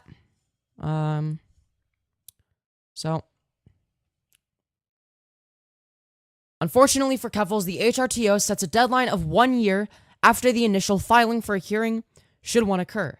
Keffals' application was filed on April 10th of 2023. The deadline for a hearing was a month ago. There has been no evidence of a hearing. So here's what it says. Here's a screenshot saying, the goal of the Human Rights Tribunal of Ontario is to hold a hearing within 1 year of the application being filed. Many applications are resolved earlier through negotiations between the parties or through the tribunal's mediation process, right? And then they've attached a link to it, right? So, we haven't heard anything about mediation. We haven't gotten confirmation that her application was accepted. We haven't even heard about the letter she was supposed to receive right away. And all of these things are long past due. I will now catalog everything we have heard. The next we would hear about the HRTO case was in October of 2023, when the London police concluded an investigation into the sexual assault allegation Keffals made in her application, and notably, the London police were made aware of the allegation through the media, not the HRTO. So, here's what it says. Sorrenti, 29, launched an Ontario human rights complaint against London police in the spring, seeking $125,000 in damages for injury to her dignity, loss of income, and special damages. In the claim, Sorrenti alleged a female officer pressed her hand against her breast during the arrest and said, "Yep, it's a she," which there's not really any evidence of, but I digress. London police learned about the sexual assault allegation from a media report on April 23rd and notified Ontario's police watchdog, the Special Investigations Unit, SIU. According to the report, Deputy Chief Paul Bastian will present Thursday. SIU Director Joseph Martino notified London police on August 22nd that there were no reasonable grounds to proceed with a criminal charge and that the case was closed. The London Police Professional Standards Branch launched an internal probe into the conduct of the officer, along with related policies and services, the report says. The investigation itself is irrelevant. Personally, I am always skeptical of internal police investigations anyways. What's relevant is when reporting on the investigation's end, the London Free Press reached out to Keffals' lawyer for comment and got this. So, lawyer Justin Anisman, who is representing Sorrenti in the human rights case, declined to comment on the internal London police and SIU investigations, saying, quote, "We are unable to comment other than to say that we will continue to be seeking justice before the Ontario Human Rights Tribunal," Anisman said in a statement. So, when giving a perfect opportunity to update the public on the proceedings of the case, Her lawyer gave us no indication the case had progressed at all, not even so much as a confirmation that the application was accepted, despite the fact that it definitely should have been by now. The next time she talked about it would be on February 5th of 2024, where she said this. So here's what she said. Papers have been processed, and we are now awaiting dates to appear in the tribunal. I'm told this could take a minimum of 2 years at best and 6 years at worst, depending on if this gets escalated to a higher judicial body. So, while this may seem like the case has progressed, take note of two things. One, she claims the process could take a minimum of 2 years. However, we know this isn't true. Two, she's being vague. Yeah, and when I talked to her in DMs, she was also vague. She's like, "Yep, it's still being worked on, but I can't talk about it." And I leaked my DMs with her because I know for a fact that there's no bridge to be had with her, and she's a lying piece of shit. So she I guess because she's willing to lie, she lied to me, she lied to the public, right? And because she's willing to break trust like that, I think it's perfectly acceptable for me to leak DMs, right? Normally I'm against leaking DMs, but I did it anyway. So, anyways. Well, apparently she left another tweet. The reason I ultimately decided to go with the Human Rights Tribunal, rather than a lawsuit, right? So we know she's going through a Human Rights Tribunal, at least on this time, at least by February 5th of 2024. We know it's a tribunal, right? So, and keep in mind, this was, so this was in February, early February. So, she hasn't said the HRTO accepted her application, for example, merely that papers have been processed. Of course she has to be vague, right? Even more suspiciously, she deleted this tweet within 7 minutes of posting it. Please excuse my chicken scratch math with the screenshots to prove this. Okay, so here's what we have. So here's the tweets we just read that are, so 7 minute difference, right? Between this second tweet and the Willie Mack show one, right? So Willie Mack's given a response to this, saying, sick, so how's the lawsuit going? Any updates at 10:05 a.m. On February 5th, right? Same day. So that would have been a little bit earlier, right? So that was in response to a tweet. So the reply from 7 minutes later shows the tweet was already deleted. So here's what somebody says. Don't worry, I'm not sure why it was deleted, but I'll make sure to repost it here, right? Post you are trying to reply to is deleted or not visible to you. So here's what Keffals says at 10:12 a.m. on the same day. Papers have been processed. That's when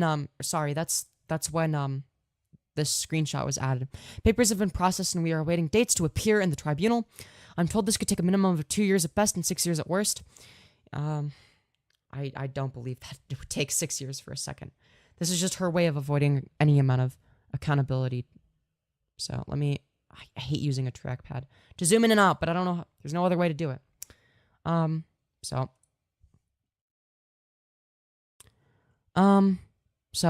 my best guess, someone told her it was a bad idea to publicly lie about this, which brings us to the third time she's talked about it. Oh wait, that's the last time she ever said of it. At least the last time I managed to catch. Remember, the deadline for a hearing was a month ago. Okay? Also remember, by now, she has already long since spent the money allocated for a legal case, and her financials and frequent absences from streaming since going to rehab make it extremely unlikely she could afford to pay a case out of pocket anymore. Altogether, the evidence very strongly indicates that her case with the HRTO died a long time ago, yet she has continued stringing everyone along, probably in hopes of staving off getting cancelled, quote unquote, as she was clearly aware she was at risk of. This is unacceptable. To reiterate, Keffals lied about spending $20,000 on moving and recouping losses. Keffals lied about putting the remaining $80,000 plus into a legal fund, and Keffals is lying about the status of the case to this very day to keep people from asking questions about what she did with the money. So what can we do? First, since Keffals is clearly uninterested First, since Keffals is clearly uninterested in transparency, we must take action ourselves. Here is the link to Keffals' GoFundMe. Everyone who reads this should submit a report to GoFundMe for fraud at this link, okay? I'm probably going to be doing that when I finish streaming. Next, if you are unfortunately one of the people defrauded by Keffals, you should submit a donor claim here. I'd never donated, but I will be reporting. Lastly, you can retweet this thread to raise awareness and hopefully demand financial transparency from Keffals. I'll be retweeting it on my main account when I finish streaming. To conclude, I would like to address Keffals herself. Clara, people trusted you. For years, you said you were fighting for young trans people, for the freedom of your people. And all of it while you were lying to their faces. For money that benefited only you. Do the right thing. And I agree with this. And ultimately, this is just sad. This is just sad from Keffals' end. So I thought this was worth going over simply because, you know, there's like a lot of evidence here, and I wasn't aware of a lot of this. Most of this I wasn't aware of. So anyways, so how did this all start? It's a long story. So with that being said, I'm glad that if any of this information was useful to you, I'm glad to keep this up on my channel as a past live stream, of course, so that it's publicly available. I might put Keffals leaks in parentheses. One of the reasons I'm doing this is not because I think this is gonna get views or anything. I think that all of this stuff is worth archiving. So if it turns out that, like, because oftentimes people get suspended on Twitter or deactivate their accounts or whatever, right? So if it ever turns out that that any of this stuff gets removed from Twitter, if this person gets suspended or whatever it may be, I want this to be archived somewhere. So hopefully it's on my channel. In terms of reporting the Keffals GoFundMe, I will be hold on, wait, no, that's a link to her GoFundMe. Anyone who reads this should submit a report. So I'm going to be sending a link for fraud, right? So let me, hold on. So this is where you can submit a complaint for fraud. I just put in chat, I believe. Okay. All right. I put that in chat. And then I'm going to also put her GoFundMe itself so that you can link the GoFundMe to report for fraud. Okay. So here's the GoFundMe you're going to want to report for fraud. Yeah, I highly encourage everybody to do that. Yeah. I don't think anybody in my audience,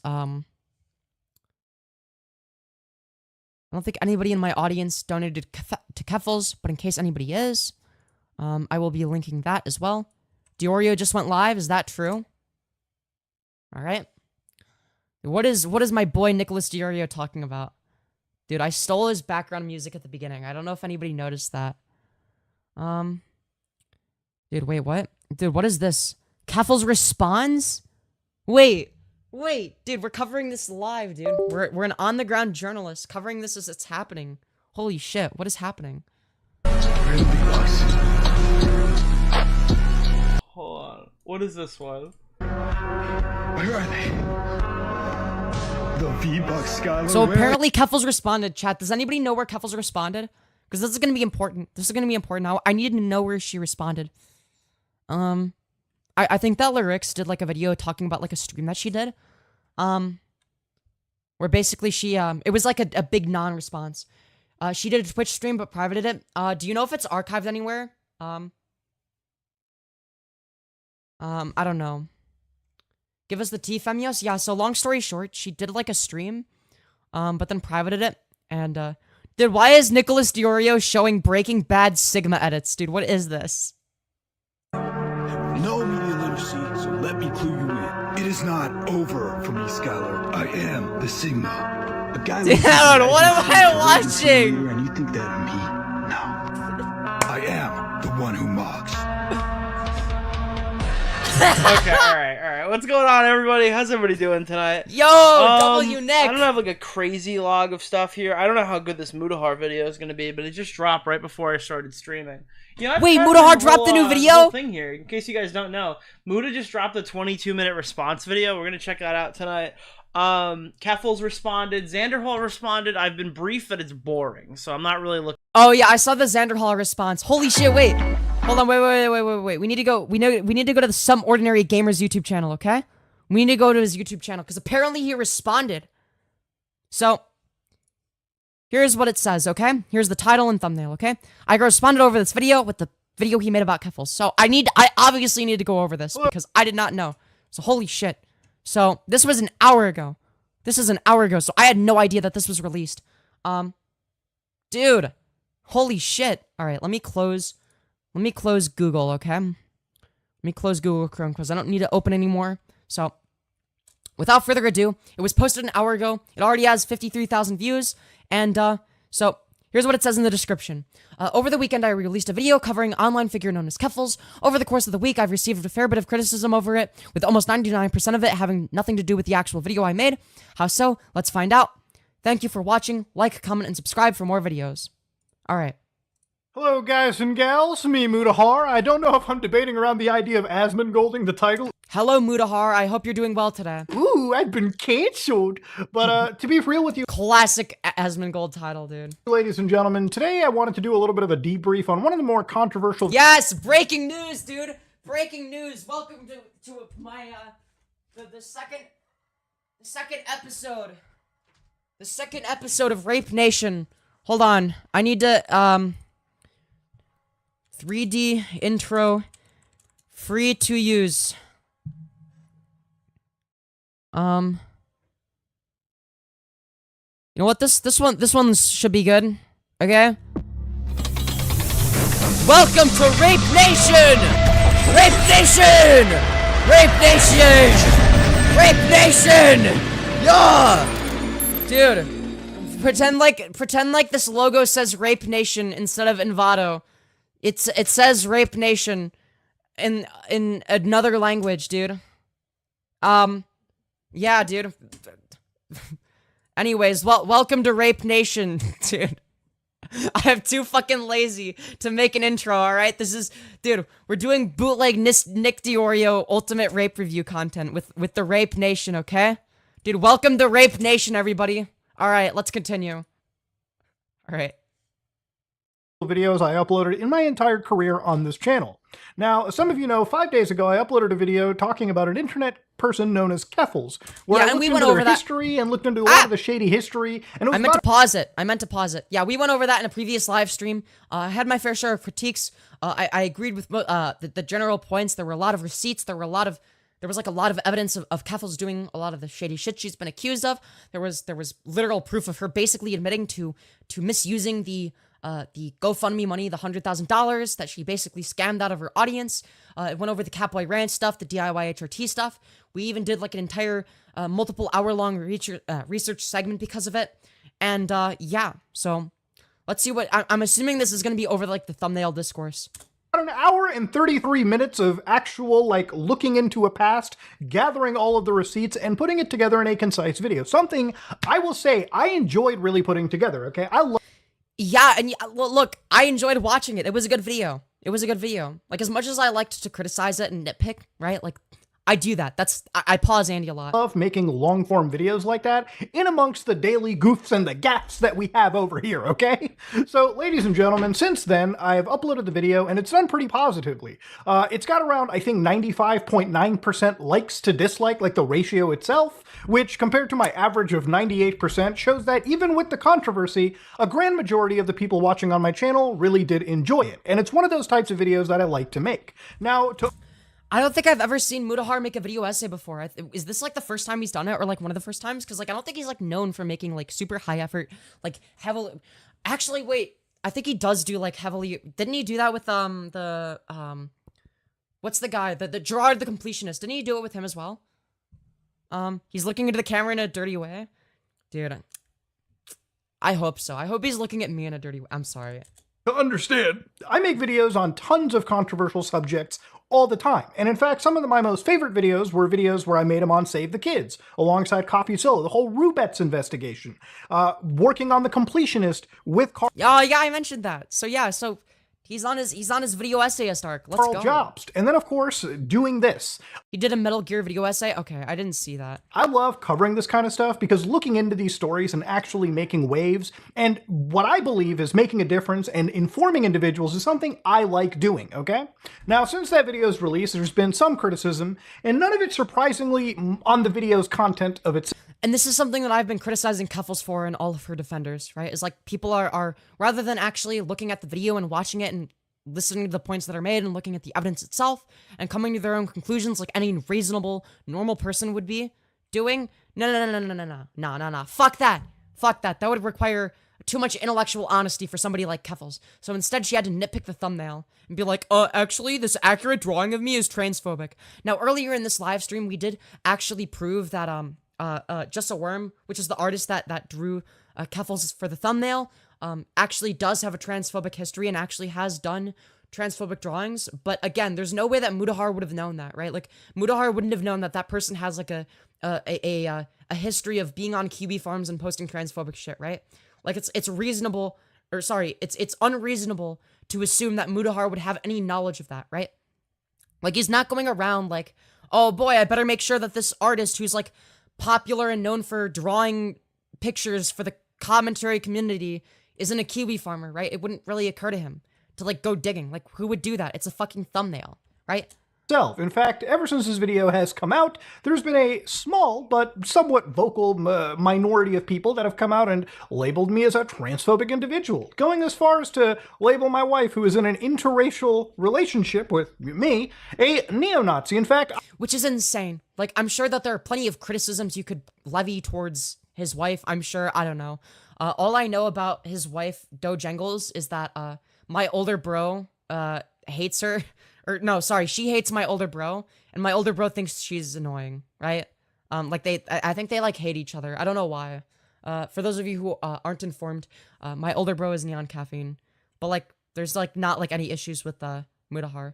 But like this weird guilt by association thing, this weird accusing her of being a Nazi is fucking stupid. Like my older bro does not like this person, and like we were literally talking to each other over text or whatever, and he was like, yeah, I mean, like, I don't like this person, like, she's kind of a schizo, but, like, she's not a fucking Nazi, right? Like, there's no indication that she would be, and people are saying that simply because Mutahar made a video about Keffals, right? So it's like, even DeOrio's detractors are saying that it's fucking stupid to call her a Nazi. I think it's stupid to call her a Nazi. I haven't seen any indication of that being the case. I found out that... So is this live, or did we rewind it? I'm live, but this video isn't live. Because of me having an Indian past, I might be a little bit more Aryan than one would expect. So, here's what it says. To all the idiots claiming a Nazi/racist wouldn't be with an Indian person, there is a long-standing theme of white supremacists fetishizing interracial relationships, and the actual World War II Nazis literally named the Indian people honorary Aryans because of their connection to the original Aryan people, and their opposition to the British Empire. Look, here's my take on it, okay? Her marrying an Indian person isn't a counter argument to the whole Nazi/racist thing, right? Obviously, it's kind of a shit point. But what I will say is that there isn't evidence to claim that she's a Nazi or a racist in the first place, right? And all of the evidence points in the other direction, right? That's the point. There's like no, what does she believe? Because anybody can be a Nazi. Like, even if you're Jewish or whatever, like, you can be a Nazi. Or if you're disabled or gay or trans, like, yeah, you can still be a Nazi, right? Like, it refers to like a collection of ideological positions rather than like an identity politics watered down version of it, right? With that being said, there's just no evidence of her being a Nazi. Where's the JQing? Where's the transphobia, the homophobia, the eugenics? Where are any of these Nazi positions? Where's the National Socialism? I haven't seen any indication. Where's the Holocaust denial? Where's any of this? Now, I shouldn't have to preface this. Honestly, no creator should really have to go out and spell this out, but to anybody watching, I think all Nazism, I think all these kind of evil ideologies are bad, okay? Again, he Spoken like a true brave warrior, dude. Hope he doesn't get canceled for that. Here's the wildest thing about this situation, okay? To think that I'm going to pander to a group of people that would call me a poo in the loo in any normal capacity is actually brain dead, okay? I have a lot more self-respect than doing that. Now, at the same time, anybody that's hitting at me with maybe, ooh, Muta enjoys a little edgy joke here and there, I come from an old school 4chan era where, like...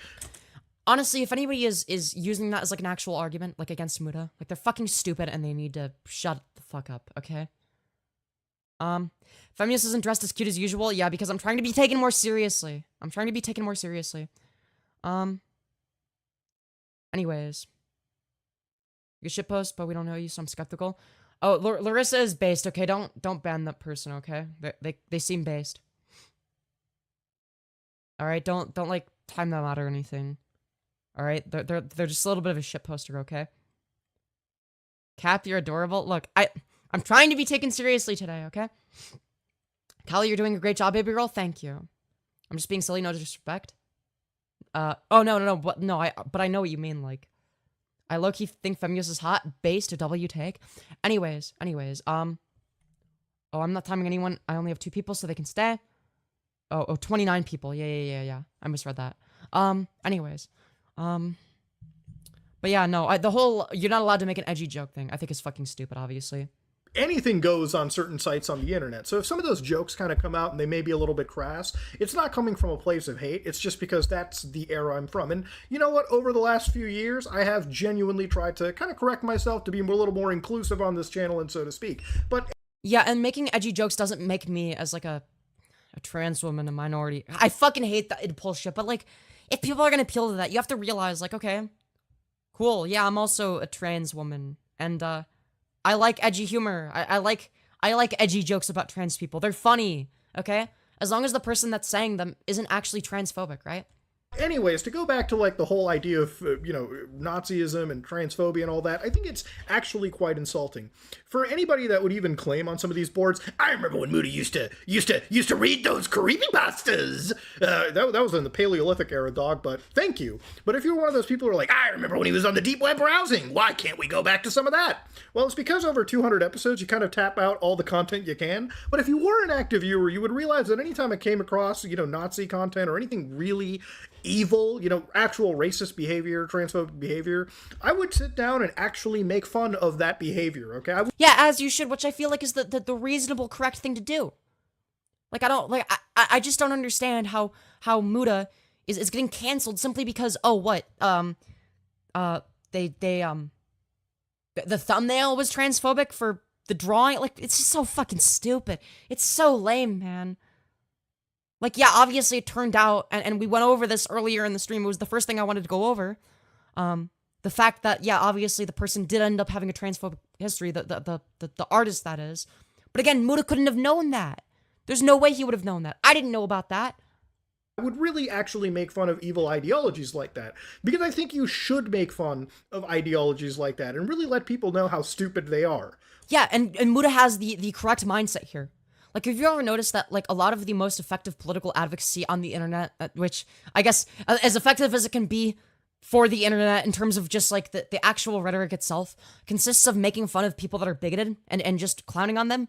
Yeah, that stems from this mindset right here. Mutahar has the exact mindset necessary for combating transphobia and shit, and combating actual racism, right? So whenever Keffals pulls the transphobia card, it makes actual transphobia seem like a less legitimate issue. But again, I'm kind of speaking to a group of people that I can never appease, so there's no real reason for me to go down in this regard. But I feel like it's important to mention why I am not any form of Nazi or transphobe or anything of that nature. I think the fact that he even has to justify this in the first place is astounding. Well, like, the fact that he even has to make a video saying, hey, by the way, guys, I'm actually not a fucking Nazi, is crazy. Because there was literally no indication of him being a Nazi. He's actually quite progressive. Now, he's not, like, super political. He's not, like, super engaged with politics. But when he is, he always has, like, the more progressive take. Like, yeah, sometimes he might be a little bit like of a milquetoast liberal on a lot of issues or whatever. He's not, like, a full-on leftist like me. But that's fine. He doesn't have to be. Most people aren't leftists. That doesn't mean that they're bad people. And at the end of the day, at least from what I've observed, based on what he's publicly uploaded and said, he seems like he has his heart in the right place. Have you seen Larissa's PFP? No. It's too small for me to see. What's their PFP? Either way, yeah, let's continue. I don't want to get too distracted. I'll give you guys in chat more attention, when I finish with this, okay? All of this is really important. All that ideology is evil, and when it comes to my community, I welcome everyone. You know, as long as you're not a criminal, a defrauder, a scammer, you know, an actual, like, pile of garbage that is committing actual felonies and crimes. So, like Keffals, for instance. Then, you know, for the most part, I'm cool with people in my community interacting with each other, and I'll advocate and fight for anybody in my community that just wants... I just want to make it clear that, like, okay, I'm trans or whatever, right? I don't feel like Muta would think that I'm like a disgusting AGP freak, okay? Child Logic's community, I don't feel welcomed in at all, right? Like as much as I like shit on him and joke about him, even without any of that, yeah, I don't feel very welcome or accepted there. I do feel like I would be accepted in Mutahar, in Mutahar's community and by Mutahar himself. Like, I don't think he would like have like a problem because he has like a very live and let live type of attitude or whatever. Like, he's not like a judgmental piece of shit or anything, right? Like Chud Logic kind of is, Queen Man kind of is, or whatever, right? Mutahar is not. Wants to be. But yeah, I feel like hitting these things head on is... I can change it if it's appropriate. I don't care. Have any profile picture you want, as long as it's not like, I don't know, the fucking, I don't know, the outside of my house or something. Important. I'd rather address the stuff instead of let it fester. Now, the other bit of controversy for me comes out from using an artist that apparently has been branded as transphobic. Now, the thumbnail for the video had me and the target, in this case Keffals, looking quite sweaty and disheveled and whatnot. Now, the reason for this art was I had simply commissioned an artist whose style I liked. If you look at an image of me that this person drew months ago, it looks like a character that's kind of like out of Hotline Miami. You can kind of see it in the conversation box. Yeah, and I was even going to commission the artist as well. I was also going to have like a commission where it was going to be artwork of me because I wanted to see a drawing of me all sweating and gross like that. All right, I wanted to be drawn as like a disgusting, sweaty goblin girl, okay? Thought it was cool. This artist has covered numerous people, and it was just recommended to me by Tom, Willie Mack, and people, that who he worked for. So I had paid him about $100, just a little commission work. The guy's return was pretty quick. We're talking like 24 to 48 hours, and that was pretty much the end of that. The conversation we had was pretty brief. I asked him just to make me a piece of this individual, and that's pretty much the end of it. Now, the people who were zooming into every single aspect of this art, trying to find elements of transphobic caricatures, which is literally a term that was used, is a little... Yeah, like, the art is fairly accurate. Like, it's not, like, whatever, 100% accurate. I think, like, the only thing that you could argue could be transphobic, especially now that we have evidence that the artist himself might actually be transphobic. In fact, that he definitely was, at least, within under a year, like, less than a year ago. That maybe the eyebrows were drawn thicker than they are in actuality as a result of transphobia, but even that is a little bit of a stretch. Like, you wouldn't know that just from looking at the thumbnail. Again, what I saw in the thumbnail was an ugly woman, right? So I thought it was absurd to point to that and say, yep, that's self-evidently transphobic, right? Like, no, the transphobia actually isn't self-evident.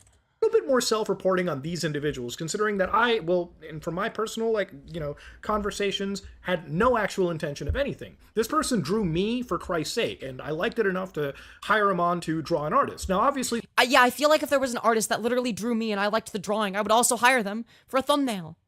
I would hire them for a thumbnail. Like, I don't see why I wouldn't do that. I would pay them money that I don't have. I would pay them money that I wouldn't be able to afford, and I would still do it. Some would say, why would you draw the subject of your critical piece on them in a unflattering... I can be your short-stacked joy toy goblin boy. Let's go. Dude. Wasting the jokes before Femyoz is ready to read? Fair enough. Dickios, Moha, JK. That horse is left at the stable? Dude. Dude, watch out, dude. The short-stacked goblin porn is coming for you. Sweetie, you're gorgeous and showing a lot of skin tonight. I'm digging it. Thank you, Raymond Kelly. I appreciate that. It's a Femyoz upskirt shot. Wait, is it actually? Oh. Wait, that's me! That's me in the picture! Oh my god, I didn't even realize. I didn't pick up on that. Based, honestly. I mean, I basically am. I am transgender lyrics, dude. I'm literally transgender lyrics. At least in terms of how I look. So it makes sense that I'd be in the profile picture. Let's see here. Anyways, let's continue. I can fix. No, don't.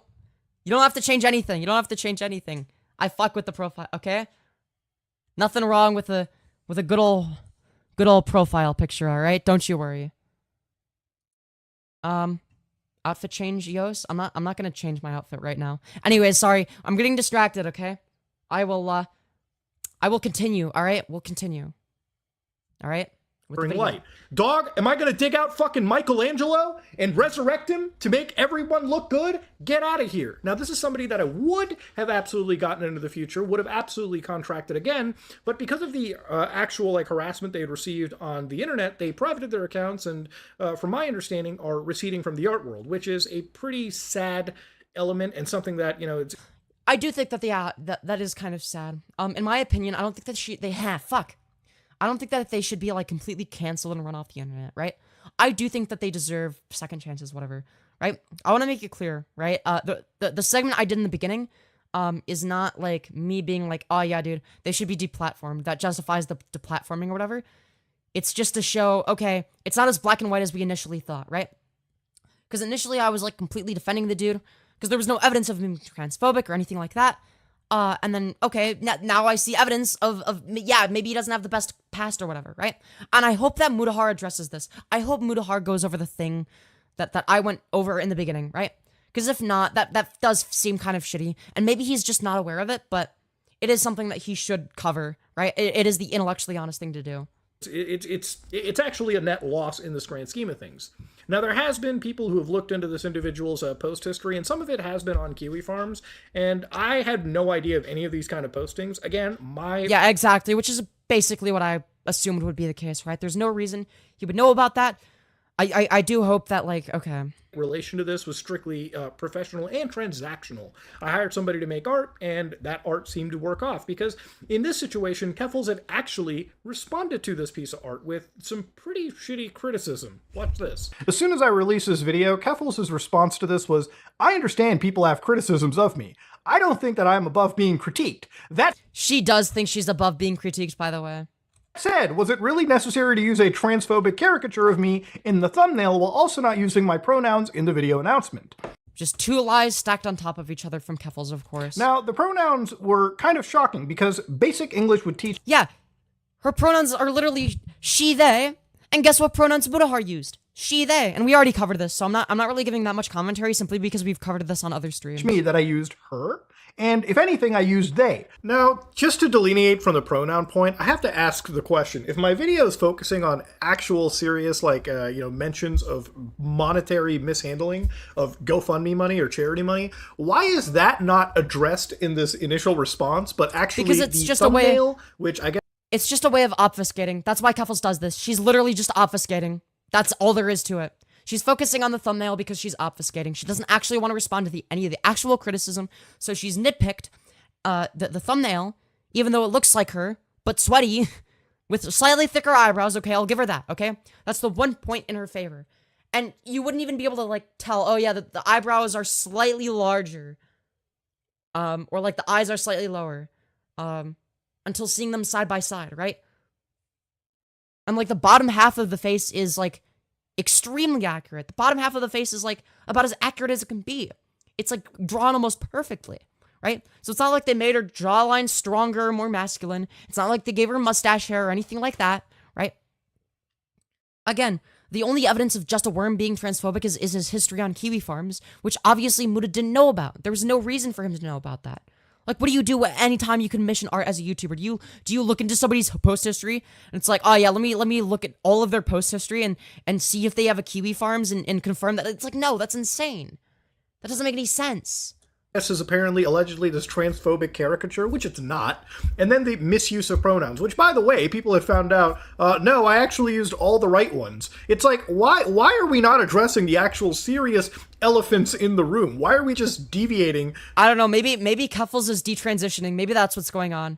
Maybe Keffals is going back to being called Maybe Keffals is going back to being called Lucas and using he him pronouns, because those are the only pronouns, those in neo pronouns, that Mutahar didn't use.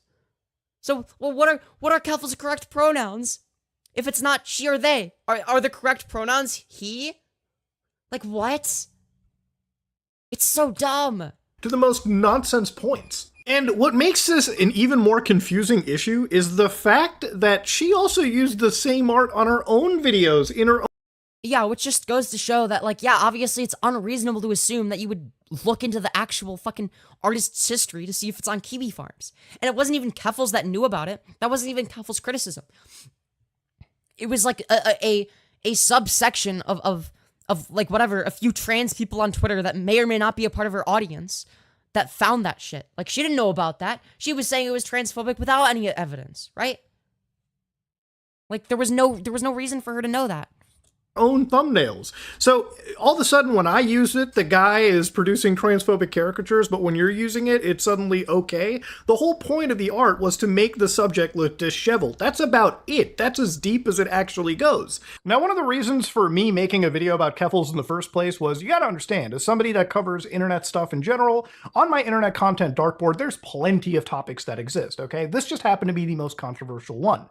Now, Keffals is an individual that had basically garnered a lot of attention for the last 2 years. And and the funny thing is I used to support Keffals, right? So it's like, her grift kind of worked, right? Because I hadn't seen any of the GoFundMe shit. I hadn't seen any evidence of her doing anything other than, like, it was like, whatever, the deplatforming shit, but I thought that she had moved past that and that she stopped doing that. So my interpretation of Keffals was, oh, you know, she used to be cringe and annoying and you know, used to try and deplatform people, but then, you know, actually she's not so bad and she stopped doing that, and again, it's... Their story is quite complicated, to the point that nobody really was able to discuss it in the best faith possible. It was a situation where we had to amalgamate a lot of the information over the course of months in order to build a video that could actually be, you know, something that would be viewed by somebody that had no idea of the situation anyways, and they could come to an actual proper conclusion themselves. Yeah, and there was a lot of evidence and information that was in there that I didn't know about. Like, yeah, sure, I might have nitpicked some of the points that he made, but, like, generally, like, even the evidence itself is worthwhile, right? The one piece of controversy that I feel is probably the best deserved is my actual failure here to reach out to one of the people that I brought into this story as well. Okay, yes, so this was the femgirl VR person, right? So, that was actually part of the video that I criticized, without even knowing, that femgirl VR was the person that was like, I don't like that Mutahar reached out to me, or sorry, didn't reach out to me and implied that Keffals was a groomer based on the interactions with me. The interactions between her and Keffals were kind of a nothing burger, if I'm going to be completely honest, right? So, with that being said, though, hold on, my Streamlabs is lagging. 1 second. Hold on, let me make sure that, like, it's not, like, too far behind or anything. 1 sec. All right, 1 sec. And we are back, folks. Sorry about the small little interruption. I'm very sorry. I'm very sorry. I don't know why my Streamlabs was lagging, but I had to fix it before it got any worse and caused issues with my computer. I don't know why it does it. Maybe it's like a memory issue or like an issue with the RAM or something. I don't know. Also, we're only 5 likes away from 50 likes. Chat, can we get 50 likes, please? Please, please, please. Anyways, she said 1 sec. I'm offended. Damn. Look, with that being said, where were we, right?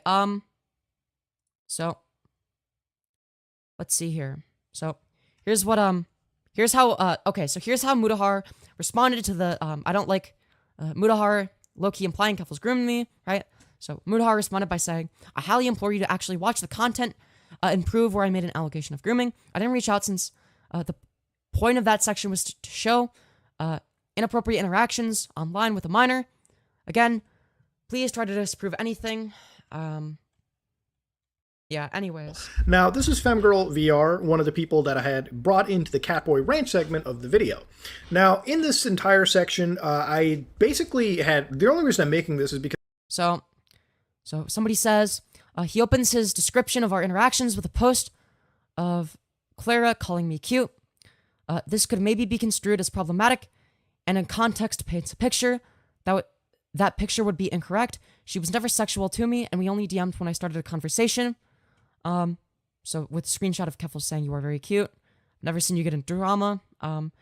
So Win follows it up by saying he tries to continue to draw this picture with me saying dumb shit as a 15-year-old, unprompted by Keffals, a shitpost that I believe is clearly such, and me having hope for my future.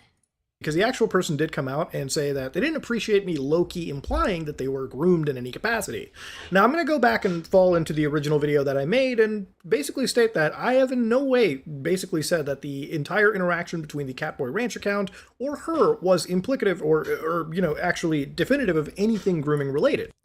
I will say, I'm going to push back a little bit here, okay? I'm going to push back a little bit, because I do think that what Mutahar included with, like, the Femgirl VR stuff was a little bit drawn out and overblown, right? And when he moved on to the next topic, I was like, wait, that's it? That's it? Why did you include all of this, right? Like, if he had just included, like, the one screenshot of Keffals calling her cute, and then, like, another screenshot of the person saying they're 15, and then just left it at that, I think it would have been a better segment, right? Also, thank you, Mikado Yuki, for the $5, you beautiful fucking bastard. Yup, sent you this video. Going cross country with my friends, with my friend, and did not realize he has a Wi-Fi connection in his car, because his car is apparently from the future, as his AC works without banging it with a hammer. Well, damn. Thank you for the $5, Mikado. I appreciate that. Anyways. Let's continue. But yeah, In fact, a portion of my video was even dedicated to talking about false grooming allegations being used to paint this community, the trans community in specific, as a toxic or an evil community in general. This was not the picture that was painted at all, right? Like, I watched the entire video and even criticized. I feel like I was actually pretty harsh towards Mutahar, simply because I want the video to be as good as possible. But at the same time, yeah, I didn't get the impression that he was trying to paint trans people as groomers, right? It seemed, if anything, it was the opposite. It was like, yeah, it's oftentimes the case that trans people are victims of that. And that's not what made them trans, but... And that is a problem. That is something that does happen. But in this situation, my whole point was to showcase an entire chain of events. If you have an adult-oriented board, you shouldn't be interacting with anybody who at the time is a minor like this. I do think that Mutahar could have structured the video better and articulated that point better, but I do agree that that was his intention. Obviously, I'm not here to look at this person and say, shut up, you're wrong. That's not necessarily the case. This is actually well-deserved criticism, and next time it is worth it to go out and get the message from everyone. Or again, I guess put out an entire warning in the video, both visual, maybe even auditory, to remind them that this is not implicative of something that is a serious crime. I would never outright say that somebody would be grooming somebody. That is a very... Again, I do think a lot of this has to do with, again, the structure of the video could have been better. I criticized the way it was structured, the order the information was presented in, etc., and like, yeah, maybe this should be left out or not focused on, etc., right? But that's just criticisms of, like, the structure of the video or, like, not having a disclaimer rather than the actual criticism that Mutahar intended, right? Very serious allegation. And while there are channels that are pretty laissez-faire with how they put the whole groomer tag on people, this is not something I do on this channel. That whole section of the video is to showcase that the interaction between an adult and minor is not right. Had I interacted with somebody like this in my comment section, this would be called out by any other channel in the same way. And yeah, if I saw evidence of that between, like, Mutahar and some underage fan or whatever on, like, Twitter, and he was engaging this way, I would be criticizing that too. Be like, no, you don't send shit like that to a minor, publicly or privately. It's just not professional behavior, and that's where it was kind of leading up to. And to talk about the separation between under 18 accounts and over 18 accounts and so on and so forth. There is no grooming, and I have made no allegation thereof, and that would be pretty wild to make an allegation of in the first place. It is entirely meant to showcase a interaction that should not have ever taken place to begin with, between anybody over the age of 18, well into their 20s, and somebody... Yeah, it's literally just documenting evidence of Keffals being extremely irresponsible. Again, he could have structured it better, he could have made the arguments better, could have switched the order a little bit, and etc. But again, that doesn't take away from the actual criticism at hand here. Who is not yet a legal adult. All right, so some boards over here is like Muta's wife claims that accusations of neo-Nazism are baseless. So again, my wife, Jen, she actually liked a few posts of people, sarcastically saying, wow, I guess you must be the best Nazi in the room, being with Muta, an Indian guy, for crying out loud, okay?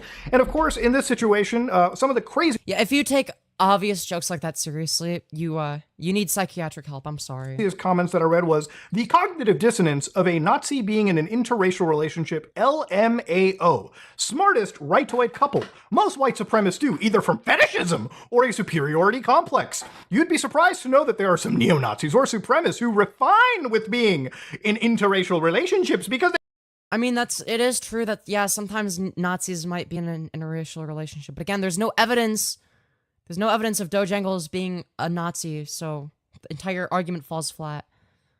But I do think that your counter argument should not be, well, she's in an interracial relationship, right? That has nothing to do with her politics, right?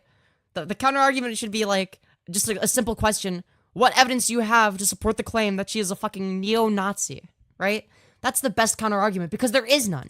They view their spouses as one of the good ones, or view their relationships as replacing the race genes with white people if they have offsprings, which is kind of such an insane thing to read because we take shit from crazy individuals on the other extreme end all the time. You know how many motherfuckers exist that post memes of like, just not us directly, but like a white couple and like a brown couple and like, absolutely like, I guess you could say, yes, but also at the same time, I think that this is it's just easier to say, yeah, there's like no evidence of her being a Nazi. Deformed children, so to speak, implying that our genetics are going to deform kids. It's an insane insinuation to bring up. And it's like, you read comments like this and you think to yourself, man, these people are fucking insane. There is no criticism of the actual video. In fact, if anything, they just jump to the most insane shit. Now, oh, I agree with that completely, wholeheartedly. Yeah, they're not willing.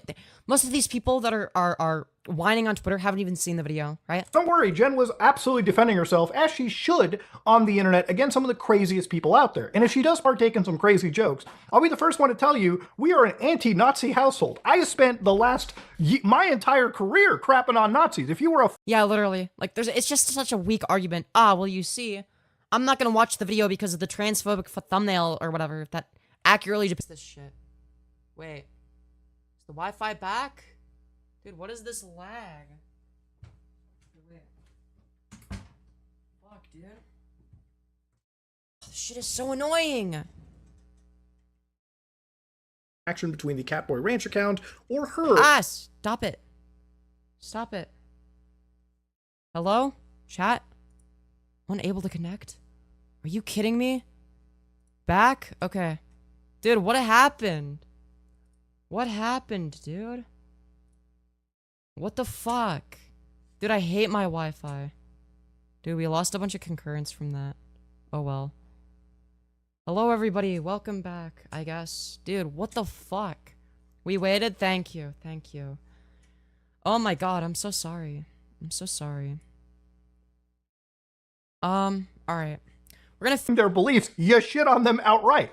Now I'm gonna do a little thing that I don't normally do, and I'm gonna read a whole comment from start to finish, just to bring up how brain dead the discourse was around this video. Again, nothing to do with that video. Here I'm gonna read. I have to blur out. Alright, at this point it's so far removed from Keffals that I just don't care. But yeah, I'll leave a like anyway. I do think you should have gone over the like, yeah, okay, here's like evidence of like the artist being transphobic. I wasn't aware of this. Blah blah blah. You get the point. And what is in this? Dude, what? I thought I had an ad blocker. Dude, what? What happened? Dude, is there no ad blocker anymore? Also, thank you, Batao Crafter, for the $5, you beautiful fucking bastard. Check Discord when you get a chance. 2 new videos. Okay. Talking about trans people and chugging beer.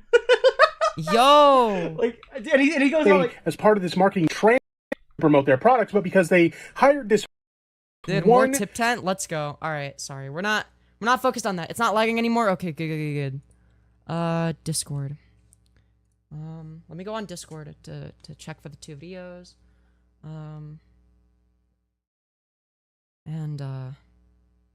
Yeah.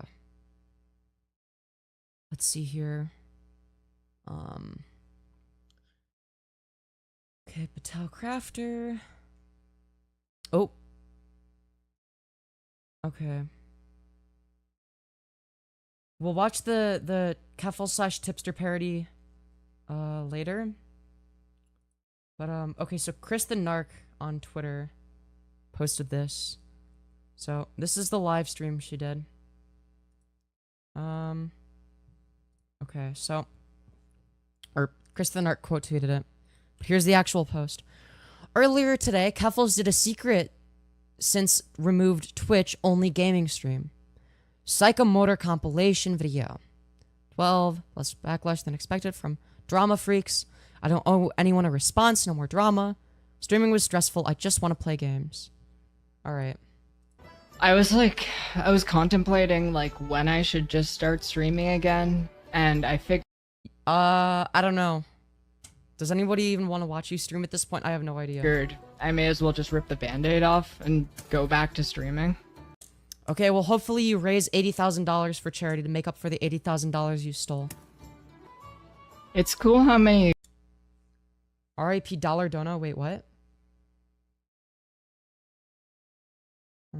I'm confused.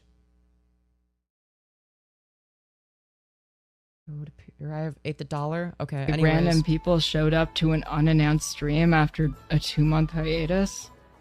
I don't know what I was expecting. Honestly, actually, I was expecting more people to be angry. Really? But okay. So far, that hasn't happened. No, I didn't mean, like, angry from Then why does she talk so slowly? I can't fucking stand this shit. the people who actually want I promise I didn't slow down the video to make fun of her, okay? She genuinely speaks this slowly. to be here. I just meant, like, angry from drama freaks. Dude, am I one of the drama freaks? Chat. One in chat if you think I'm one of the drama freaks. I think I'm one of the drama freaks. Let's go, baby. Hell yeah. Also, Tipster went live and DeOrio is stream sniping him. Let's go! Well, I think, honestly, it was because I didn't Dude, drama freak W, let's go. respond. You are a fool to oppose There was nothing my to rules. really... How do you get how to donate? Yes, the donation link is in the Streamlabs link in the pin message. Okay, it's streamlabs.com/Femyoz. It's in the pin message. Feel free to click that if you're looking to donate. There's nothing you could really, like... Bro, I love how there's just like the sound of nothing but pure chaos in the background. Just like louder than her. I don't even know how to, like, say what I'm trying to say. Yeah, no, I'm not planning on making any sort of response, because I don't... Yeah, just talk about the thumbnail on Twitter instead of actually responding to any of the actual criticisms. Also, thank you, Mikado Yuki, for the additional $1. Here's the joke I made when my dono got eaten. I said that Muda's wife was a Nazi because I found her in old World War II photos at the camps. Obviously, she's an immoral Nazi vampire. My sources, I made it the fuck up. This is true, and thank you for the $1. Thank you for the $1. Hell yeah. So wait, did you donate and it didn't go through? That's just not supposed to happen. Either way. I'm sorry if that happened. Anyways. No, it finally showed up. No, wait, it's a new one? Okay. Interesting. That shouldn't happen. I donated, but the message didn't show. Okay. Interesting. That's not supposed to happen. think I owe anyone a response. Maybe it came during lag? Yeah, but it should have shown up afterwards. It was during lag? Yes. It was during lag, but even if I'm offline, the donations should still go through and show up in my mini feed. Like, they should be able to show up in my mini feed. Here's what I'm gonna try to do. You know what? It's not important. Alright, maybe it'd show up if I restarted Streamlabs. I don't know. That's really weird. That never happens. Response? When I say I'm done with drama, I legitimately mean it. I don't care about any of this shit. Dude, she sounds so dead inside. The music in the background makes it even funnier. The reason I got burnt out is because I wasn't enjoying streaming. Yeah, we can tell. We can hear it in your tone of voice. Like, it was stressful. It was a buck, but I'm not really concerned. Fair enough. And it was anxiety inducing, and I want to just... Yeah, I just want a fucking game. All the towns. I feel like if I'm streaming Battlegrounds enough, people will eventually learn. Not a bad summon. Saying people will eventually learn the rules, or like, I'll get the sweaty nerd crowd who will try and backseat game me into championship. Bro, what is happening? What is happening? So, she did a private stream. Those are some clips from it. I don't think the entire thing is archived, unfortunately. Fuck. So, anyways. I thought I would show that, and, yeah, with that being said, what is Nick DeOrio talking about right now? I don't know. Influencer. Suddenly that's enough. Thank you. I do appreciate that. Yo! But they did a remake of this on the GameCube. Tipster likes bits because they remind him of young people. Okay, we're gonna move right along then, because I don't think he's gonna chat. No! We could jump. No! That's so sad. Okay! What did you say, This Toast? is the video we reacted to. Dude, he's probably... That was deleted quick, 5 seconds. Yeah, I don't know. We tried. I really just wanted a conversation. If he doesn't want to have a conversation. Damn, dude. What the hell, man? Anyways. I hope you all enjoyed this stream. Callie, this stream was so fucking fun. I'm so glad to hear that. I'm so glad to hear that you enjoyed it. And, with that being said, I hope you all enjoyed. If you did, make sure to smash like and subscribe for more content. Let me know in the comments if you want to see more content like this. It doesn't really pull as many views as my other stuff, but I still have a passion for it, so that's why I do it. With that being said, yeah, let me know if you want to see more content like this. I'm going to be algorithm maxing shortly, and I will see you all in the next one. Goodbye, everybody!